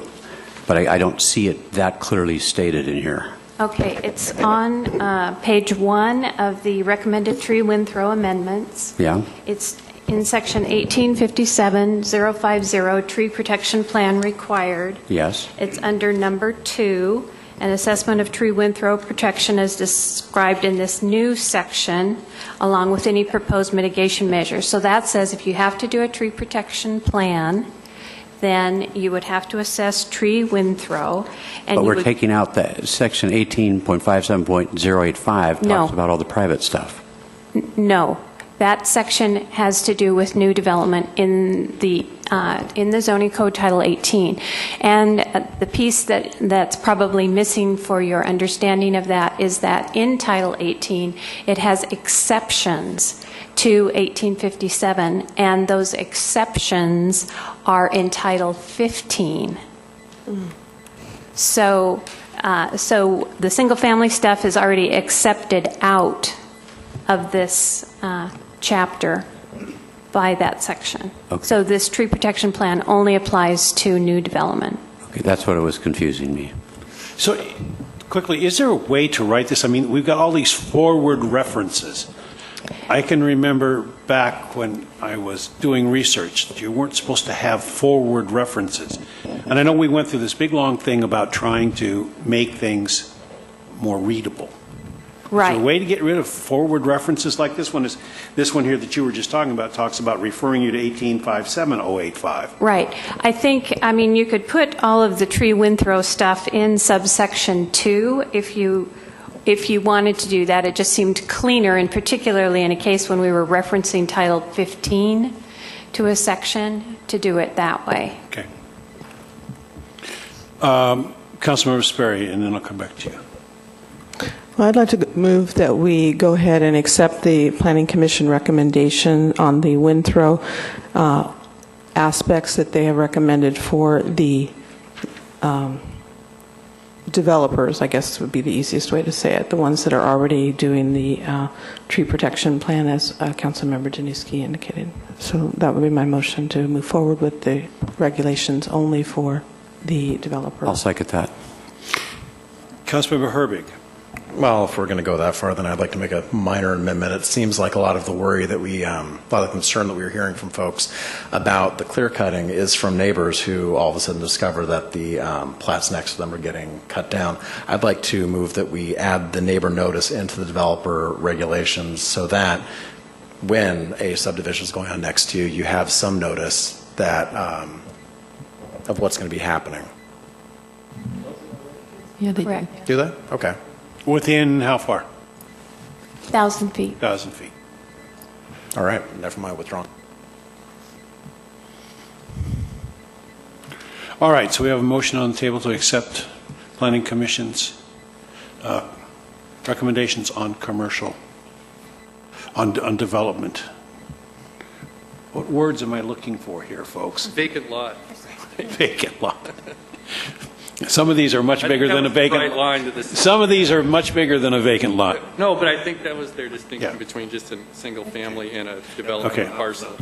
Yeah. Yeah. Okay. Is that right? I'm sorry. I missed the question. Patty, are you clear on that? Forget it. I thought it was. To accept the Planning Commission's recommendations applying to new developments? Yes. New developments. That's the word I was looking for. Could I make one point of clarification? Yes. For Councilmember Herbig? For new development on a vacant single-family lot, where you would only be doing potentially a single-family building permit, although they're under that tree protection chapter, there would not be a notice with just a single-family permit. The notice has to do with subdivisions and larger developments that actually go through a land use process. So I want to make that point of clarification. And on this new development stuff, I mean, we keep talking about this tree protection plan, and try to encourage them to leave some of the older growth trees. Those are the priorities. But they don't have to. They can cut them down as long as they come up with an acceptable plan to replace. Okay.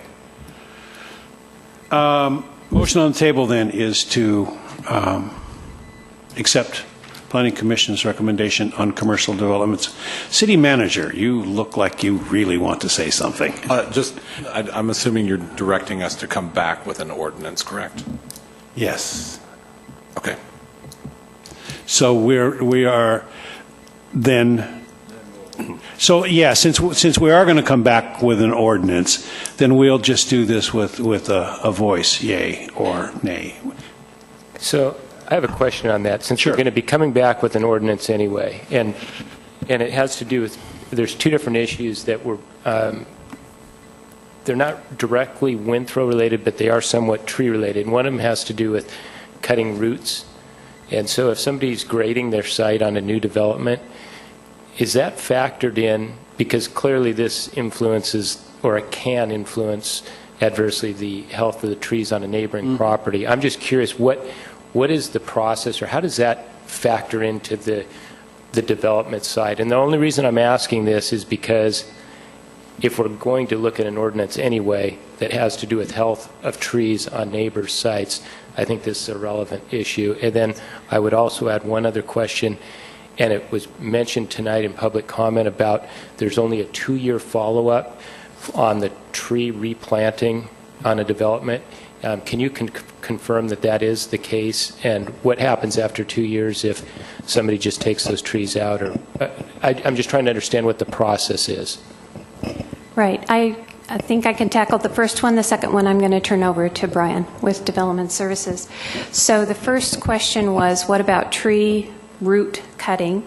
With the tree windthrow amendments, that certainly would be an issue. Currently, I think they're supposed to protect the critical root zone with fencing and not supposed to be doing grading within that critical root zone. So the current code addresses that to some extent. The tree windthrow rule would reinforce that. Regarding your second comment about the 2-year follow-up period, we do currently only have a 2-year maintenance time for planting of new trees. And so we take into consideration the new trees that were planted. After the first year, we get a report for the health and wellness of the trees.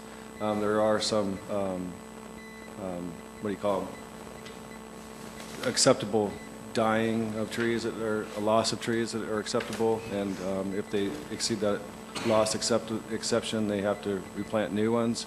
It restarts the clock, if you will, on that 2-year time. Okay, thanks. I appreciate that because especially after summer, the last couple of summers that have been pretty dry, a lot of these new trees, and I've seen them when I'm in new plats for my work, and it's pretty significant, the die-off oftentimes, and I just didn't understand what the process is for follow-up, and so I appreciate anything we can do to, help encourage the growth.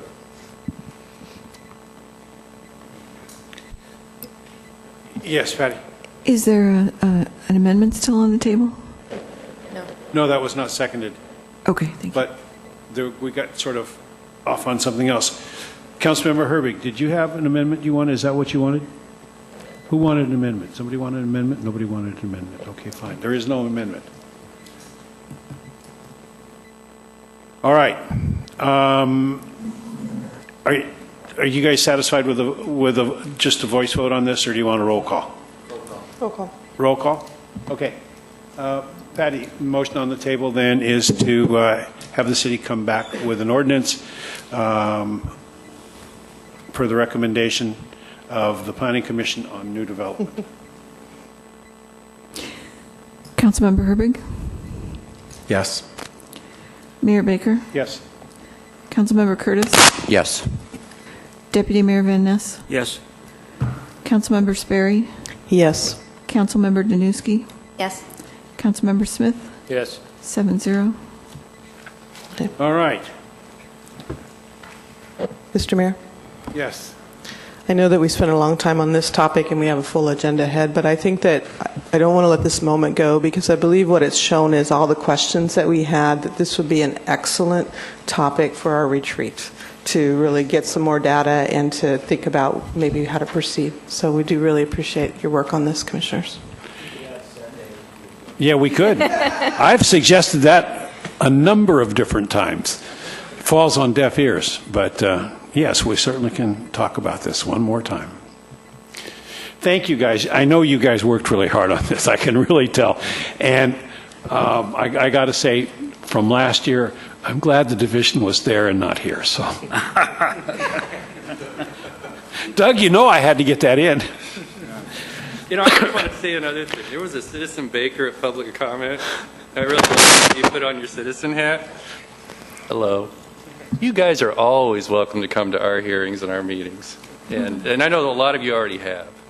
And I know last year was kind of a different thing. But just so you know, you're always welcome, and we'll make time for extra comment if you want to make it. So. No, we really appreciate all the work you guys do. Mix it up, and it only gives us more guidance, in the process of sorting this out. So you're welcome. Thank you very much. Thank you. Thank you. So the second item on the agenda is Also, leaving? you're Is that bailing what you're before doing? tiny houses. You're not allowed to escape yet. You're going? You're not going to sit here with us after all of this? Item. Oh, Right, tiny houses. Maybe we can do this in a tiny amount of time.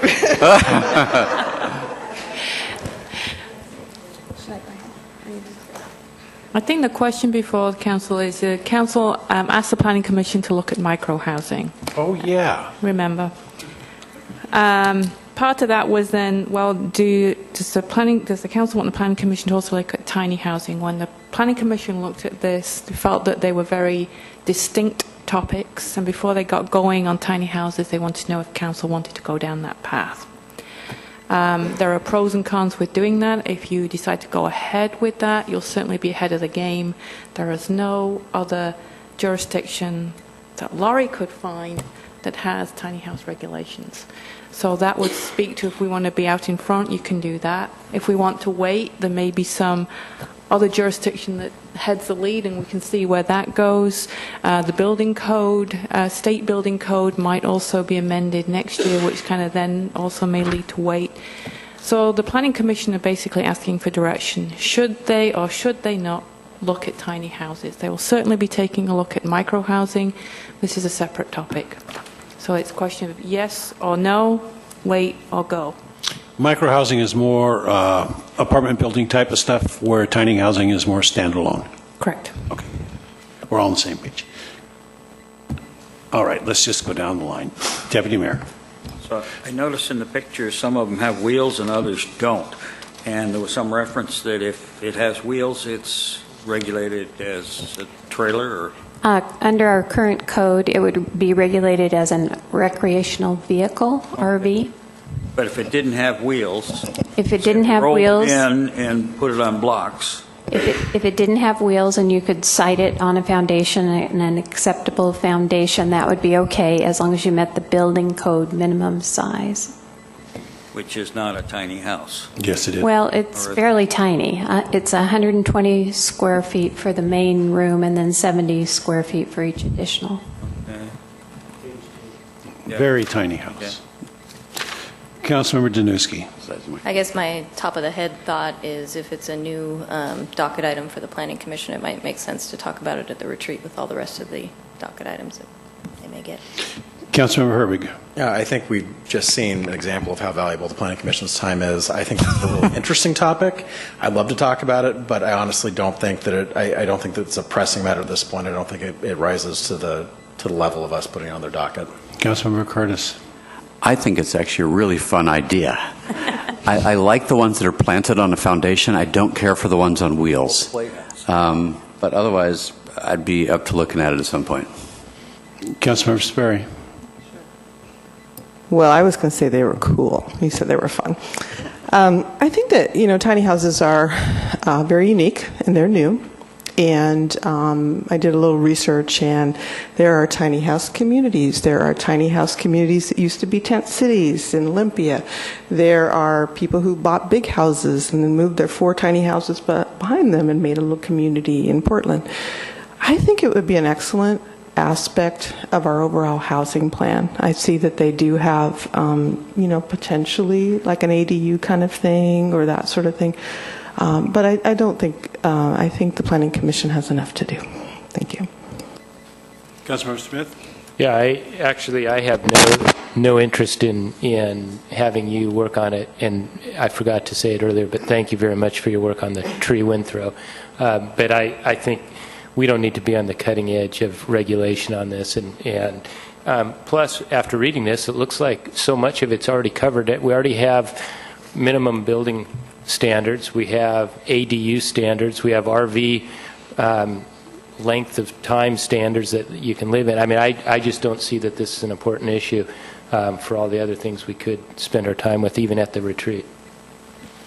And I think that given some of the land that we have left, buildable lands around here with the wetlands and some of the restrictions that perhaps in order to allow people to build on their land, that we might want to look at tiny houses and perhaps little communities of tiny houses. But I agree, you guys have got enough to do right now. So it is something I think to look at in the future.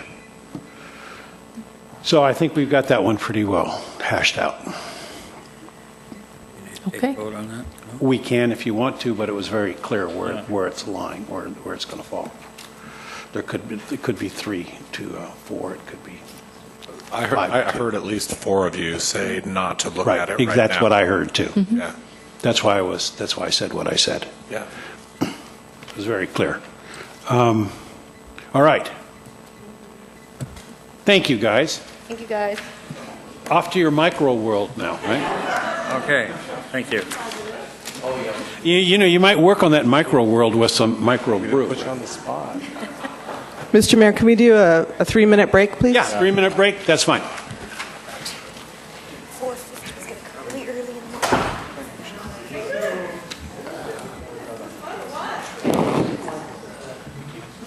Maybe for Brianna. Maybe both of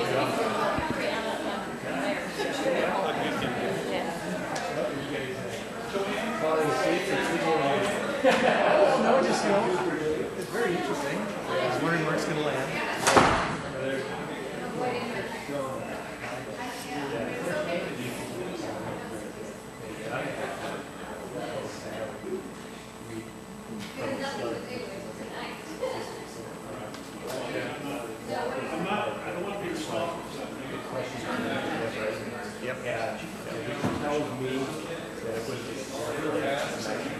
There's something that maybe the city could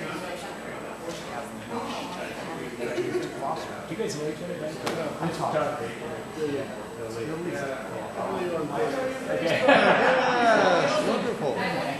God's wife, Carol.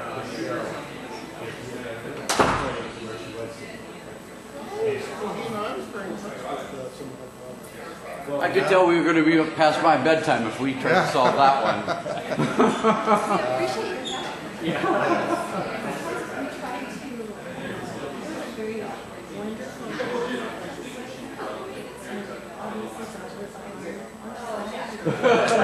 won 4-3.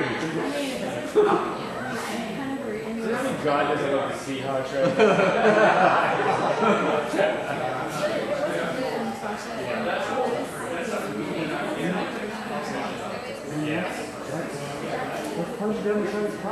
I watched it over an hour and a half on tape. I had multiple monitors, I guess they call them. So I'm working on one, and I've got the others playing, and I'm listening. And I was listening more than I wanted to.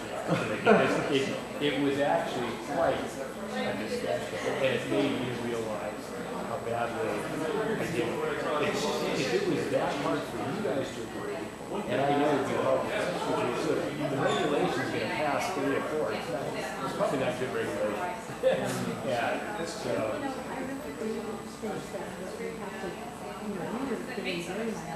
Right. It needs to be looked at in the urban forest question. And there's been a lot of push to protect our forest space. We do need to do that. And I was thinking about other people that we really want to visit every tree. And there is no old growth forest. No, I know. It's all been logged. My lot was bought as a 5-acre lot after it had been clear cut. I was going to say, between 1928 and 1930. There was nothing. Yeah. So all these groves are all new growth. That's the funny thing. We have more trees today than we did.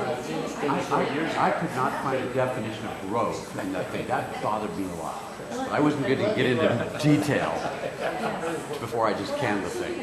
No, I do. I just wanted to understand where we were cutting, stopping. And I've got a 2.5-acre lot, so for me to cut a few trees, for me to do a lot plan for all my trees, that would be an undue burden. So my lot can be, what I live on, it's 30,000 square foot. I can develop it into 2 more building units. And I've got probably 2 dozen types of trees on my lot. Oh, yeah. And it's like, everything I did, I tried to imagine me going through the process. Oh, I went, this would be a nightmare. And I had one of my big maples fall down in that storm. And that's what happens to old maples. Yeah, I had it, my next door neighbor had They've all been growing since 1930, and they're all going to fall down at some point. Yeah, we had a locust tree next door, and I told the neighbor, this was about 10 years ago, I said, look, you can see it was all hollow in the middle. I said, this thing is going to fall, and it's going to take out my garden shed. I just want to give you a heads up, so when the insurance says it's not my fault, I let you know, and she took it down within a year. Yeah. One of my trees fell. Not that everybody's so nice. One of my trees fell on the neighbor's electricity line, and I paid his deductible. It was my tree.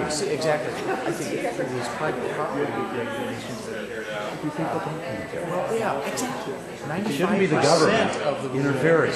The neighbor should go talk to the neighbor. I was saying that one of my older trees fell on the neighbor's power line, and knocked out power and shorted out some electrical fridges and stoves and things. And I paid his deductible, and he said, well, we did that with our neighbor. They had a big rooster. The branches came over our roof, over a chimney, and we didn't want to cut it down, but we had some work going on. We paid for our guys to go trim it, clean it up, and eliminate the... Increase the wind sail effect. And we actually hired an arborist because we're not tree experts. That was one of the things that when you guys do this, all it says in the kind of boilerplate graduate school ordinances is they call it a tree protection expert. How are you? Your voice is back, Specifically, did some research on the tree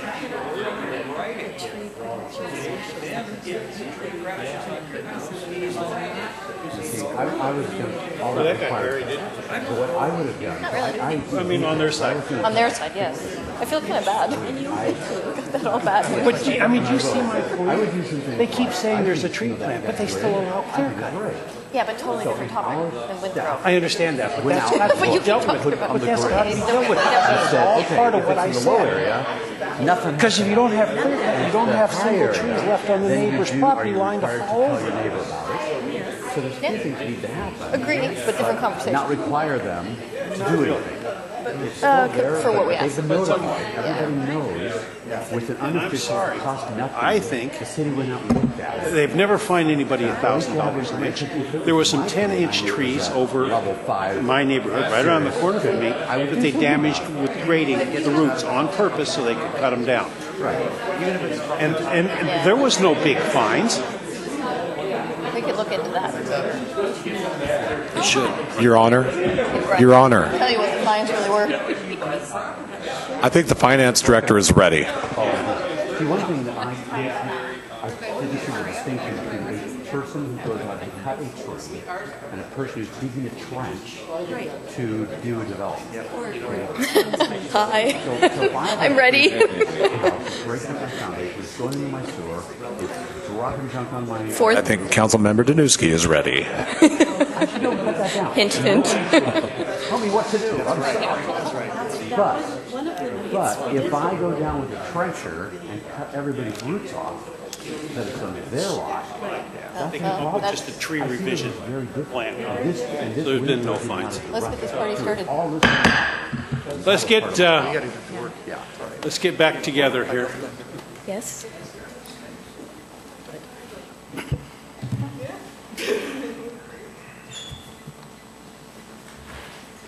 Yes, our finance director Our award-winning finance director. is award-winning finance director is going to give us our September 2015 financial report presentation.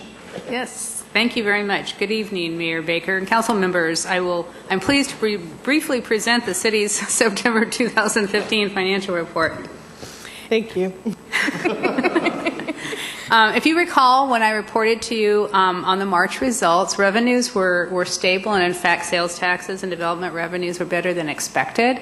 Well, this continues to be true at this point. I have good news for you. Sales taxes are currently more than $300,000 more than projections. Sales tax from construction contributes to that picture, but it's not the whole story. Retail and wholesale are doing quite well, increasing in double digits for the current 12-month results compared to the prior 12 months. Also, development services, related revenues in both the general fund, which are permits and plan review, and other funds such as real estate excise tax and impact fees are benefiting from gains due to development activity, which is an encouraging trend due to the many demands we have for funding our CIP programs. Overall, the general fund revenues are trending at 7% over budget. Year-to-date expenditures in the general fund are about 10% less than budget projections, with some cost centers running a little bit ahead, but balanced by others staying well below their own budget. When I say 10% less, that's you have to take into consideration I haven't made any inter-fund transfers out of the general fund yet, so it won't be that low for the entire year necessarily. Inter-fund transfers are generally recorded when we close the 2015 year. I wanted to note for you that as of September, the city had $19.7 million in cash and investments. I've noted that the interest that we receive from the state pool has risen lately. It has for a long time been 0.1%, and it's risen to 1.8%, so it's quite an increase. But I did want to bring up the issue of continuing low inflation. If nothing else, you've noticed inflation is low. We've had low gas prices. So each year as we plan and prepare for our levy for the coming year, we have to look to the IPD, the implicit price deflator, as our benchmark for increasing the levy, which is IPD or 1%, whichever is lower. So for the third time, since IPD has become the factor, this year it is less than 1%. The factor is 0.25%, so about a quarter of 1% is the cap on the levy, unless we take some certain actions, which I will bring to you when we talk about the levy at our next meeting. But I wanted you to know about that ahead of time, so you'll be informed about those decisions.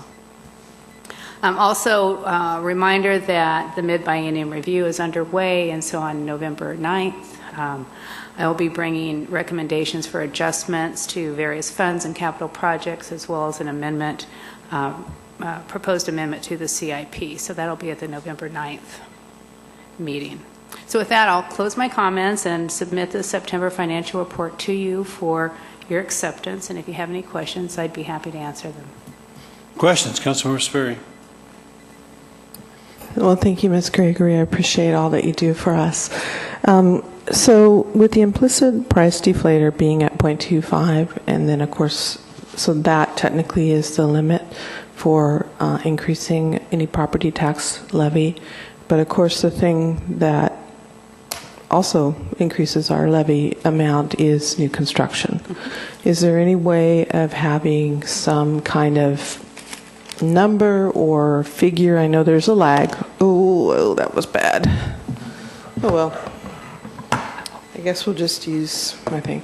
I know that there's a lag sometimes in county new construction. Are we going to have some of that information other than looking around us and seeing it all happen? Yes, we'll get some preliminary results from the county assessor that I can report to you. Great.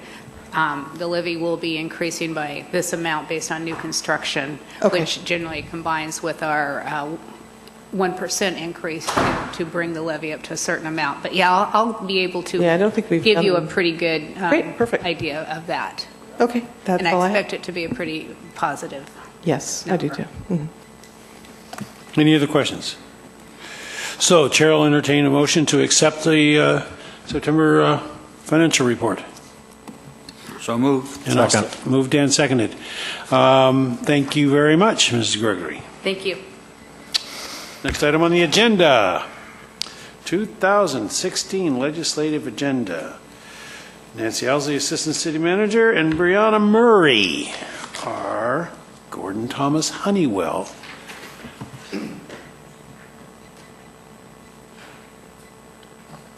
Good evening, Mayor and Council. We have Brianna Murray with us tonight. That got you for a minute, didn't it? Murray. No, she told me she'd gotten married.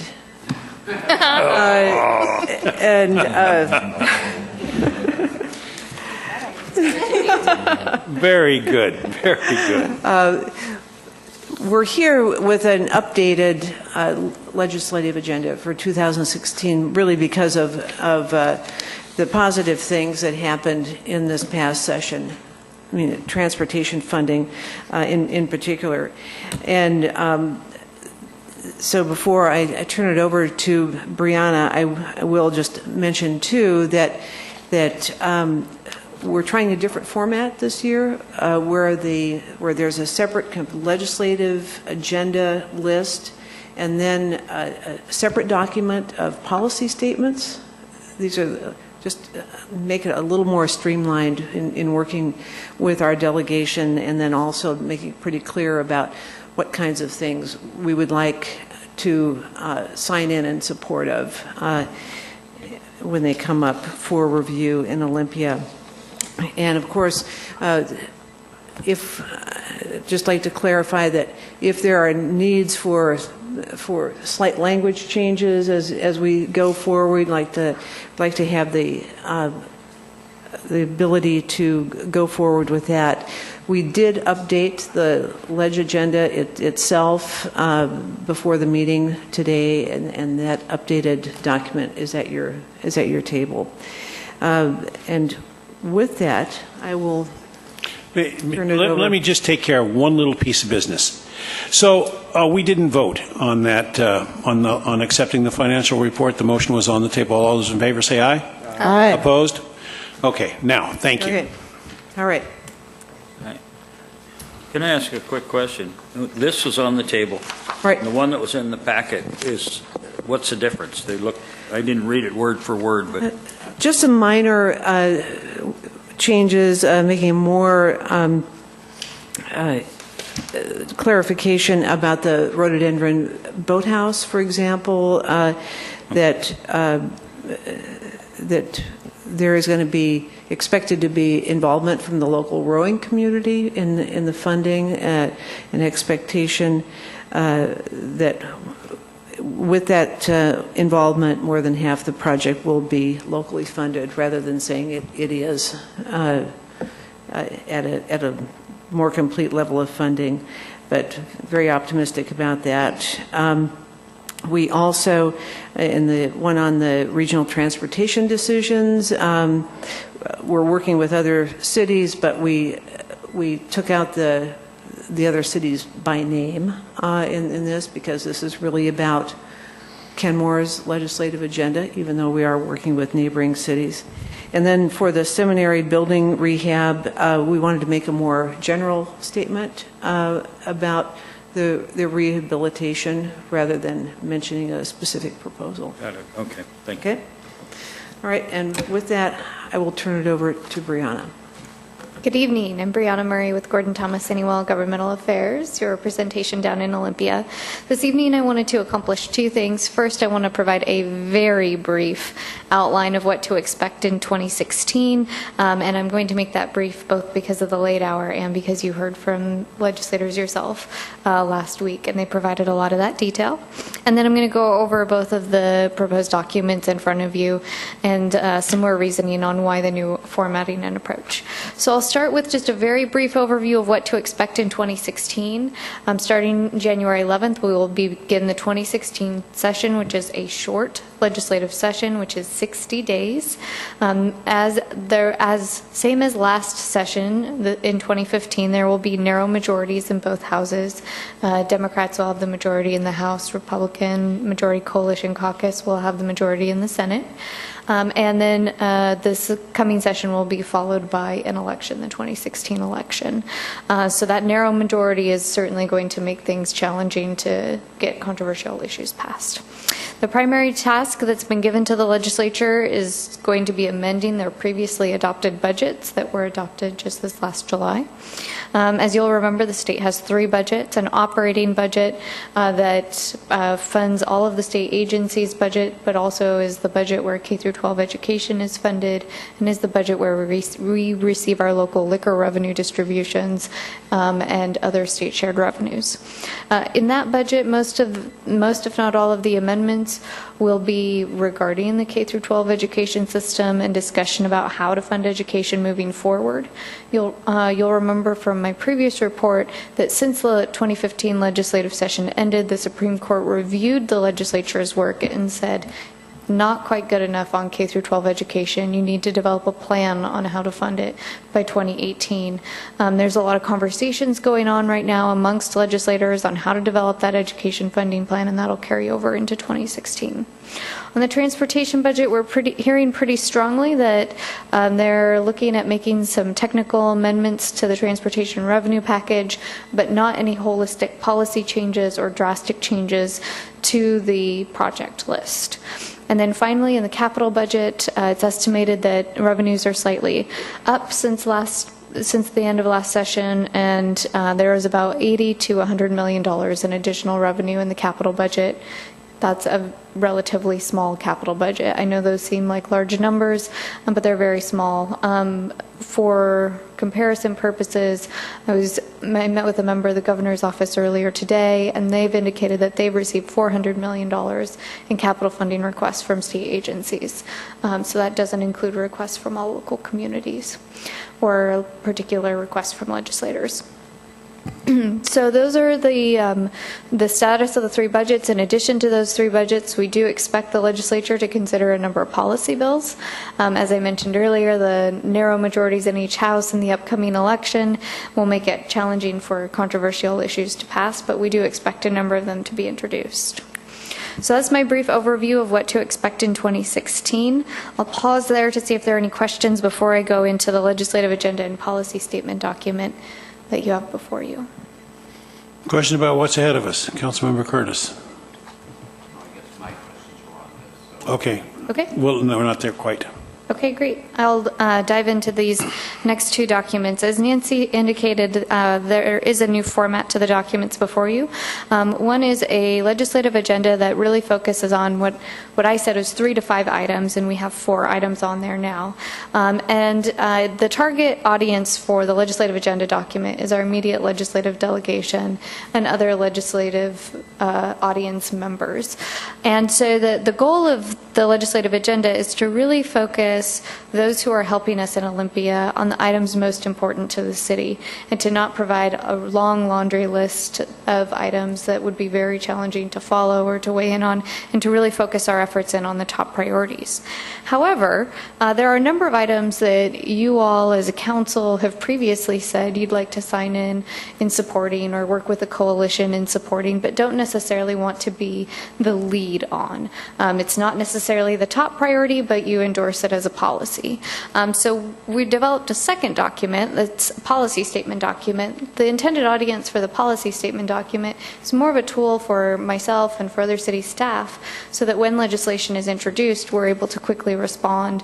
We're able to sign in on those bills. We're able to participate in coalitions, continue to track those issues. There are issues that would still be included in your legislative reports from me, but from a legislative audience purpose, we would keep them focused on those 3 to 5 top issues. So that was the reasoning behind the two documents. The 2016 legislative agenda, in working with both Nancy and with Rob, kind of talked about what was accomplished last session and what's needed moving forward, and have recommended the 4 items on this document. The first one is a transportation funding request to adjust the cash flow for the appropriations we received for the West Sammamish Bridge and for State Route 522. As I mentioned in my overview, there's going to be significant pushback behind changing the project list. However, we're hopeful that there are a number of cash flow issues with how projects are allocated money to where they can't be delivered on an efficient construction schedule. And in working with Chris Overlease, some of our appropriations fall into that category.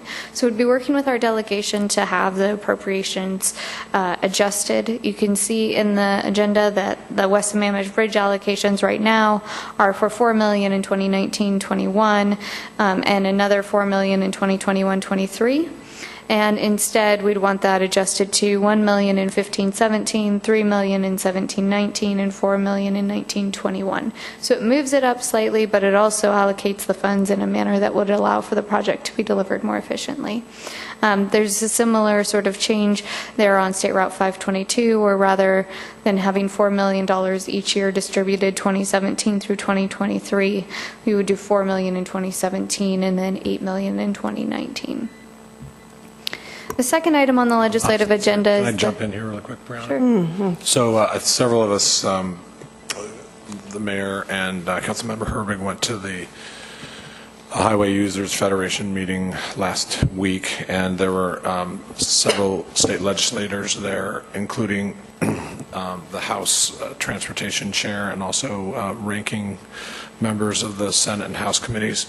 And their main message was everybody's wanting their money moved up, and don't get your hopes up because we're not going to move the money sooner, because they have cash flow issues themselves. That was kind of the main message I heard. Feel free to disagree, Mayor or Councilmember Herbig, but that said, I still think we should push for this. What you see probably won't be what ends up happening, what you see on the proposed thing here, proposed table here. What we may have to do, keyword may, and I don't want to offer this up now, but we may have to let the West B project slide further out in return for West Sammamish Bridge coming forward. Mm-hmm. That might be an approach we might want to take since it's two internal city projects we're trading out. Asking another city's project to move further out in return for ours moving more near term would be very difficult to ask, but since these are both our own projects, we might be able to make that kind of an ask. But again, too soon right now to offer that up or discuss that. Mm-hmm. Okay. Well, I'm a little surprised you were sitting next to the chair of the Transportation Committee of the House, and I thought your magnetic personality might have swayed her just a little bit. Oh, never mind now. Yes. One thought, this is a document that's going to be looked at quickly, and I actually didn't pick up the current versus preferred, perhaps bolding the preferred. Mm-hmm. Okay. Just a format change. Just because, yeah. Sure. That's good. Yeah. Yeah. I have to agree with her on that. Or the light darks or something to distinguish. Something that makes them stand. Mm-hmm. Mm-hmm. Yep. Hey, Brianna, can you tell me on the third request, the cumulative impacts of regional transportation decisions? First of all, it's a fantastic request. I'm glad it's there. I'm just curious how it gets articulated, because that seems to be such a abstract concept. So, yeah, I can either jump to that, or I was going to go through each one in order. Oh, okay. So I guess just very quickly on the boathouse, we had that request on your legislative agenda last year. We weren't successful in it, so our hope would be to bring that request back this next session. I did outline how challenging the capital budget is, so it is a hope that we can get it funded, but I would just ask you all to recognize the challenges there. Are the rowboats still serviceable? Sorry, what? The rowboats, are they still serviceable? Or have they disappeared? Well, I mean, we delivered them. Yes, we did, but have they disappeared? I don't know. We can look into that. And then to get to the cumulative impacts on regional transportation decisions, this is really the beginning of a longer-term legislative agenda item. As I understand from your city manager, there's a concern about increasing traffic from not just the 520 tolls, but also the 405 express lanes, and a general concern that when there are regional decisions made, that there's impact on local traffic. And we want to begin to outline that problem to the legislature. So what this legislative agenda looks like in action is really us articulating a problem statement and saying we're going to be coming to you with some solutions, and we'd like your input on those solutions, and we'd like it to be a dialogue. But at first, and for this session, we would be talking about here's the problem we're experiencing. Yeah. And if I could finish, add to her thought, on Friday, I had a conference call with the 5 other city managers for these North Lake cities, and kind of the tentative plan we talked about was to have Gordon Thomas Honeywell draft a letter talking about the cumulative impacts of regional transportation decisions in our cities, and have all 6 cities sign it. And then at Brianna's suggestion, schedule a day for all 6 cities to meet in Olympia with key legislators, including our delegations, and for all 6 cities unitedly going down and spending a day on this one topic and meeting with legislators. And then we wouldn't have any specific requests. It would just be a general statement at that point, but we would foreshadow the fact that we'd be coming back in the 2017 session with specific requests from each of our cities, and we'd actually put together a united, more comprehensive document during 2016 that takes all the studies that everybody's done and all the facts and data that everybody's put together and put it together in one more cohesive, united document that would also list out the specific solutions that we're all requesting, and that document would be for the state legislature as the audience in 2017.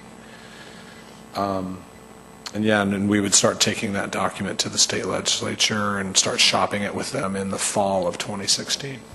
That's kind of a plan we landed on. I actually have some concerns about this one. I like the overall campaign that you're talking about. I have some concerns, though, about specifically what's in this paragraph. Our own traffic engineer has been reporting back that we're not really seeing additional congestion due to the 405 tolling.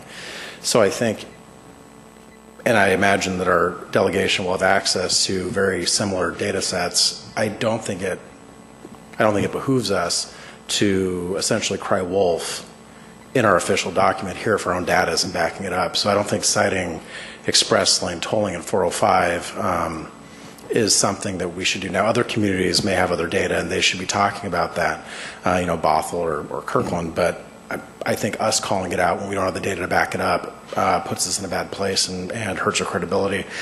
And this request that the state develop a solution to relieve congestion in these communities, our original, we had discussed this before about the extra traffic we're dealing with, and what the mayor always brought up was, show us some money, make us whole on some level. Especially after earlier this year, reading Walkable Communities, reading about induced demand, congestion is something we're going to live with until the day we die in this area, unless we get flying cars or something else. There will always be cars. They will always be going slowly on 522. Asking for the state to develop a plan to relieve our congestion is, I think, too broad and too nonspecific. I frankly would be more comfortable going back to what we were talking about a couple years ago of asking for some sort of enumeration for what we're having to deal with on a local level rather than something as undefinable as relieve our congestion, because that is something that the state will never be able to do realistically. Within any budget they may have, they're never going to relieve congestion on 522 or in Juanita. And so I just don't want us to come in with something that's A, based on data we don't have, and B, unrealistic in the long term. I actually agree with that. I think that's a good point. I think we should take out the reference to I-405, and I think we can do that. And it's requesting the state to develop a solution. I think we're actually going to be coming back next year with our own proposed solutions in specific projects. Yeah, I think one of the reasons we wanted to keep this broad is because, especially in this first leg of this effort, we want it to be an engaging conversation with legislators where we're getting their feedback. So maybe the language should be something more like this: the city asks that the state partner with us in developing mitigation plans. Ways to mitigate. Yeah, I've been trying to stay away from the word mitigation. Well, I don't know, the word, I just worry, that some of your legislators will look at this and say, you want us to solve all your congestion, that's completely unrealistic. Right. You're asking for the moon, it's never going to happen, and they'll forget about it and they'll move on to other things that they can actually make an impact on. Yeah, I'd rather actually replace that last sentence with a sentence that talks about how we'll be having that discussion during 2016 and coming back with specific solutions in 2017. That sounds better to me. I like that. While I agree with that, I think even Warstadt says let's give it 6 months. And I do agree that we should be pulling 405 out. But I think it's much too early to tell for sure, because there's some indication that the morning traffic may not be increased, but the afternoon traffic is increased, and they're seeing an increase at the on-ramp onto 405 because the tolling ends there. So I think we need a little bit more time to flush that one out. So we got an increased eastbound traffic on 522 right now. But I agree, the state's not going to solve our traffic problems. Yeah, so definitely agree with taking 405 out, and I agree the jury is still out on whether the hot lanes are going to affect us. So far right now, we're just seeing WashDOT data. We have yet to get our own before and after data. I'm looking over at Chris Overleaf to make sure that's a true statement. So I'd like to see what our own data is going to say. Also, when I talked to the other 5 cities on Friday, there was mixed. Kirkland wasn't ready to make a judgment call. Woodinville was definitely making a judgment call and saying it's affecting us. And so it was mixed on the conversation I had with the other 5 city managers. Yes, and I mean there's some counts that indicate that I think at 73rd Street on 522 the counts are about the same or a little bit down from what I've heard, but the counts at 61st Street are up to 57,000 cars. And those numbers are rough. So it obviously depends on where on 522, but and again where that traffic is really coming from. But it depends on where you're at. So there are some issues that we need to sort of let straighten out. I'm wondering, because of the kind of the mixed reaction you're getting from the other cities, if we do some more checking and maybe have some mention of the new conditions on 405. That we'll be monitoring it or something like that? Yeah. But I think, once we get our own counters out there, we might see a somewhat different story. But anyway, it's just, I agree, it's much too early to tell. So do we have some general agreement about the last sentence there? Right. Yeah. Okay. So the last item on the legislative agenda is a statement in support of legislative changes that advance the rehabilitation of the St. Edward Seminary building. Because we've previously reported, the Parks Commission is working on some potential pieces of legislation that the city could then support.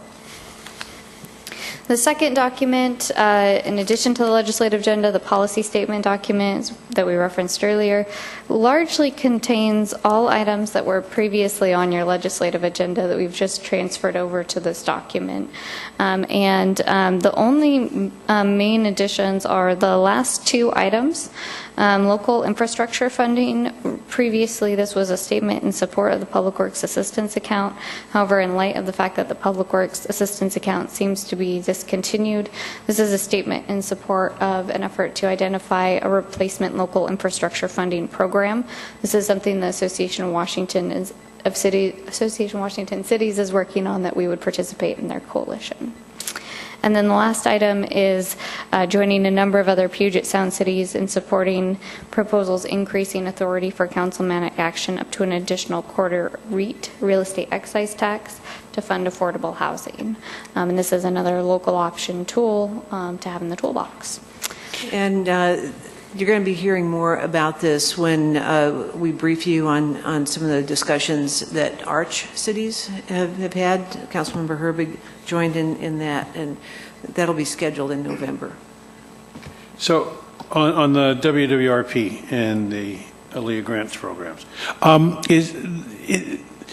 the WWRP, is that the federal funds that are passed down to the state and then are distributed for these programs? I know there's one that Paul Schlesinger keeps talking about that he works on with the feds to keep funded. That's the Land and Water Conservation. Is that the Land and Water Conservation one? WWRP is funded through the state capital budget. Okay. So are we looking at the Land and Water Conservation one at all for funding for some of our activities? That comes through RCO. Okay, that comes through RCO. Okay, that answers that question. The other one is the affordable housing funding. I know this one is tied specifically to the 0.25% on REIT, but I'm wondering if there's a way we could tie in some adjustment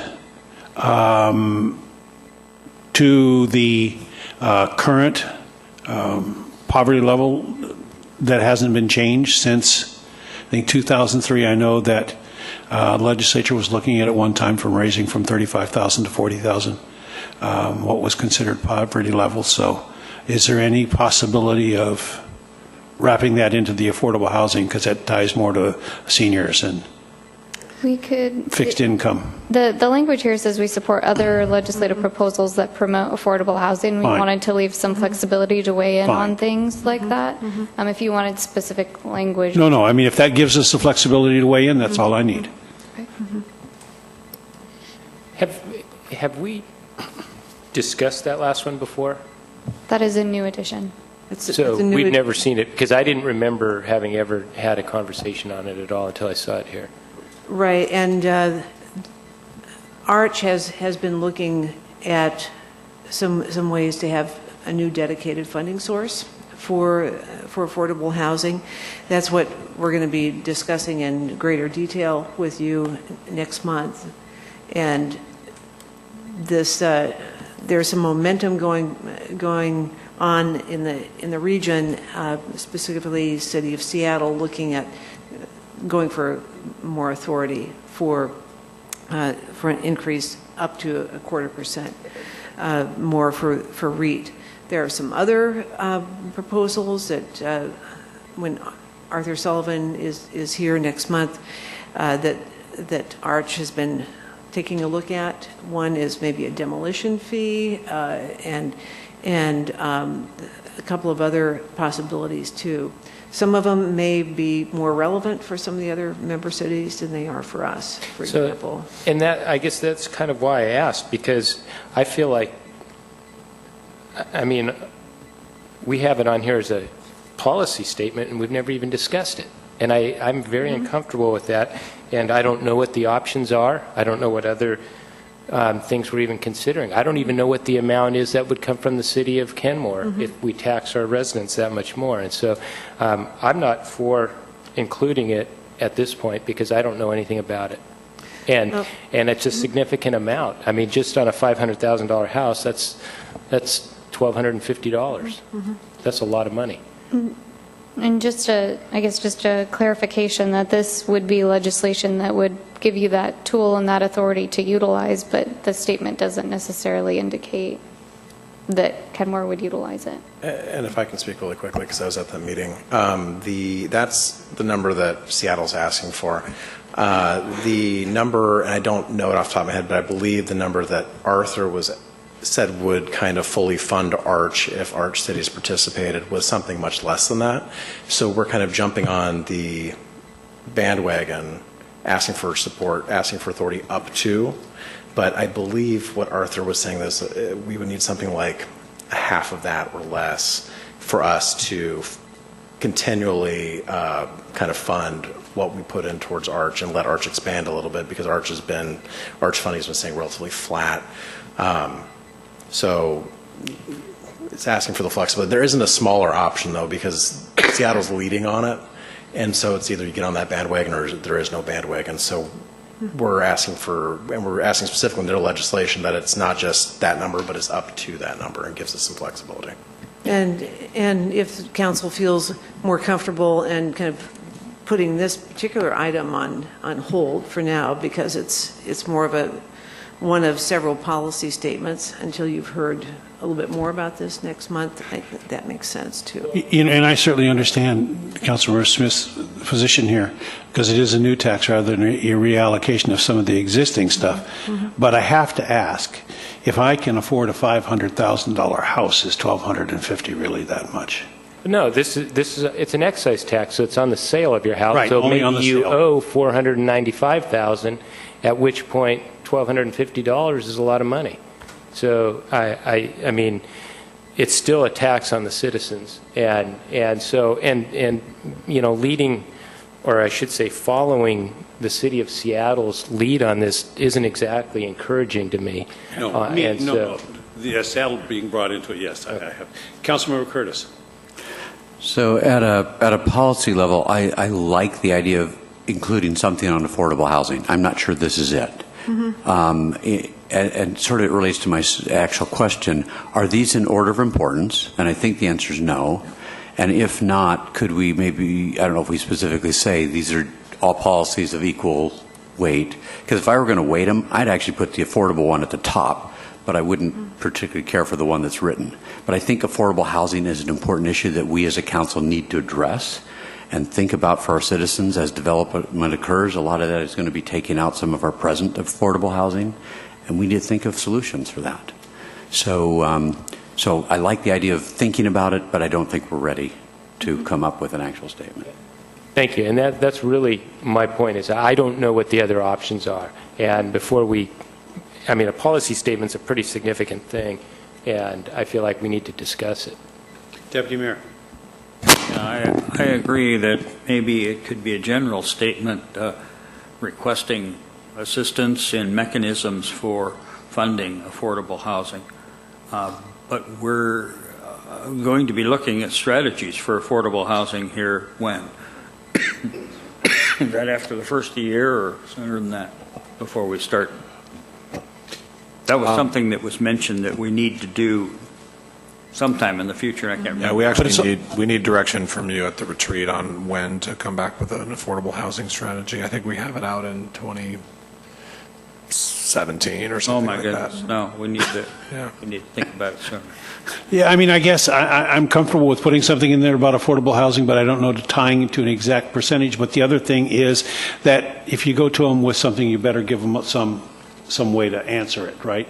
And so taking out the mechanism totally, I'm not sure, but I understand Councilmember Smith's concern that we haven't heard anything about it before now. Councilmember Danuski.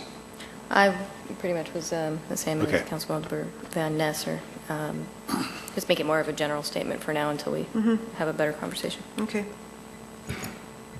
Just a quick question for Brianna. So if you had a general statement saying that we support mechanisms to help fund housing, that would also then let you sign in on this bill, correct? Okay. So generally the process then that I'd go through once a bill is introduced and is scheduled for a hearing, and even if it were this exact proposal, I'd flag it with Nancy and Rob and ask for them to confirm direction, but then otherwise sign in on the bill in support. Okay. I'm fine with it not specifically calling out the REIT if that'll make people more comfortable. Yeah.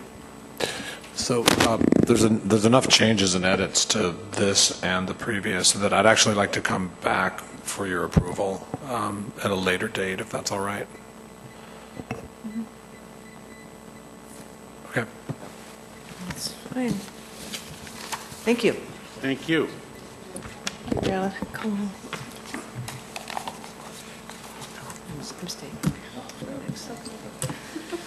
Oh, yeah. Councilmember Curtis. I'd like to make a motion that we amend the agenda and leave the last item off and do it another time. What's that?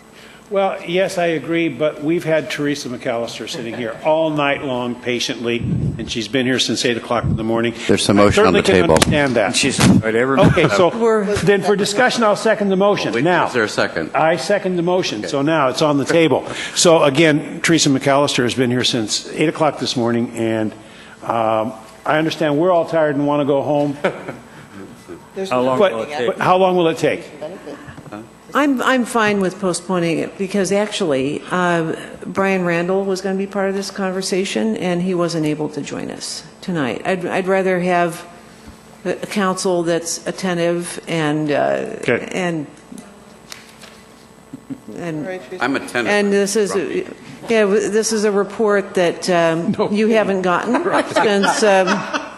since the business registration program's been in effect, and I'd rather not rush through it. Okay, fine. Well, you're not delivering babies anymore. I mean, come on. I should be relaxed. Thank you. Thank Sorry you. to Sorry. being here. No, that's He's great. delivering healthy policy. Yes, he is. We do have the transportation benefit district thing too. Yes, we do. So but we have other things to finish here first. We have the TBD. We have the TBD. Today? All right, so staff report. Just that I do want to have one-on-ones this week, and I believe Nancy Meehan is reaching out to you, or will be reaching out to you, and Joanne Gregory is going to be joining me for those one-on-ones. That's all I have. All right. Comments, initiatives. Councilmember Smith? Nothing to add, thanks. Councilmember Sperry? For the sake of time, nothing to add. Councilmember Curtis? Nothing to add. Councilmember Herbig? Nothing to add. Councilmember Danuski? Nothing from me. Deputy Mayor? Next Monday is the first Monday of the month, coffee with council, and I think our mayor will be in Chicago. Is there anybody else that could join me at Starbucks at 7:30? Okay, thank you. So just real quickly, Seattle Clinic volunteered there last Thursday night from midnight till 8 in the morning. Tremendous turnout. I forgot exactly how many thousand patients were seen, how many millions of dollars worth of service that was given out. It was really a great event, very well attended, and the people were really, really appreciative. I am going to be speaking on behalf of the White House at the American Public Health Association meeting. And so we're talking about Let's Move and what we're doing for kids in our community and what other cities can do. Great. That's it. Now, with that, we can adjourn the council meeting, and the clerk needs 2 minutes to swap over and change things up.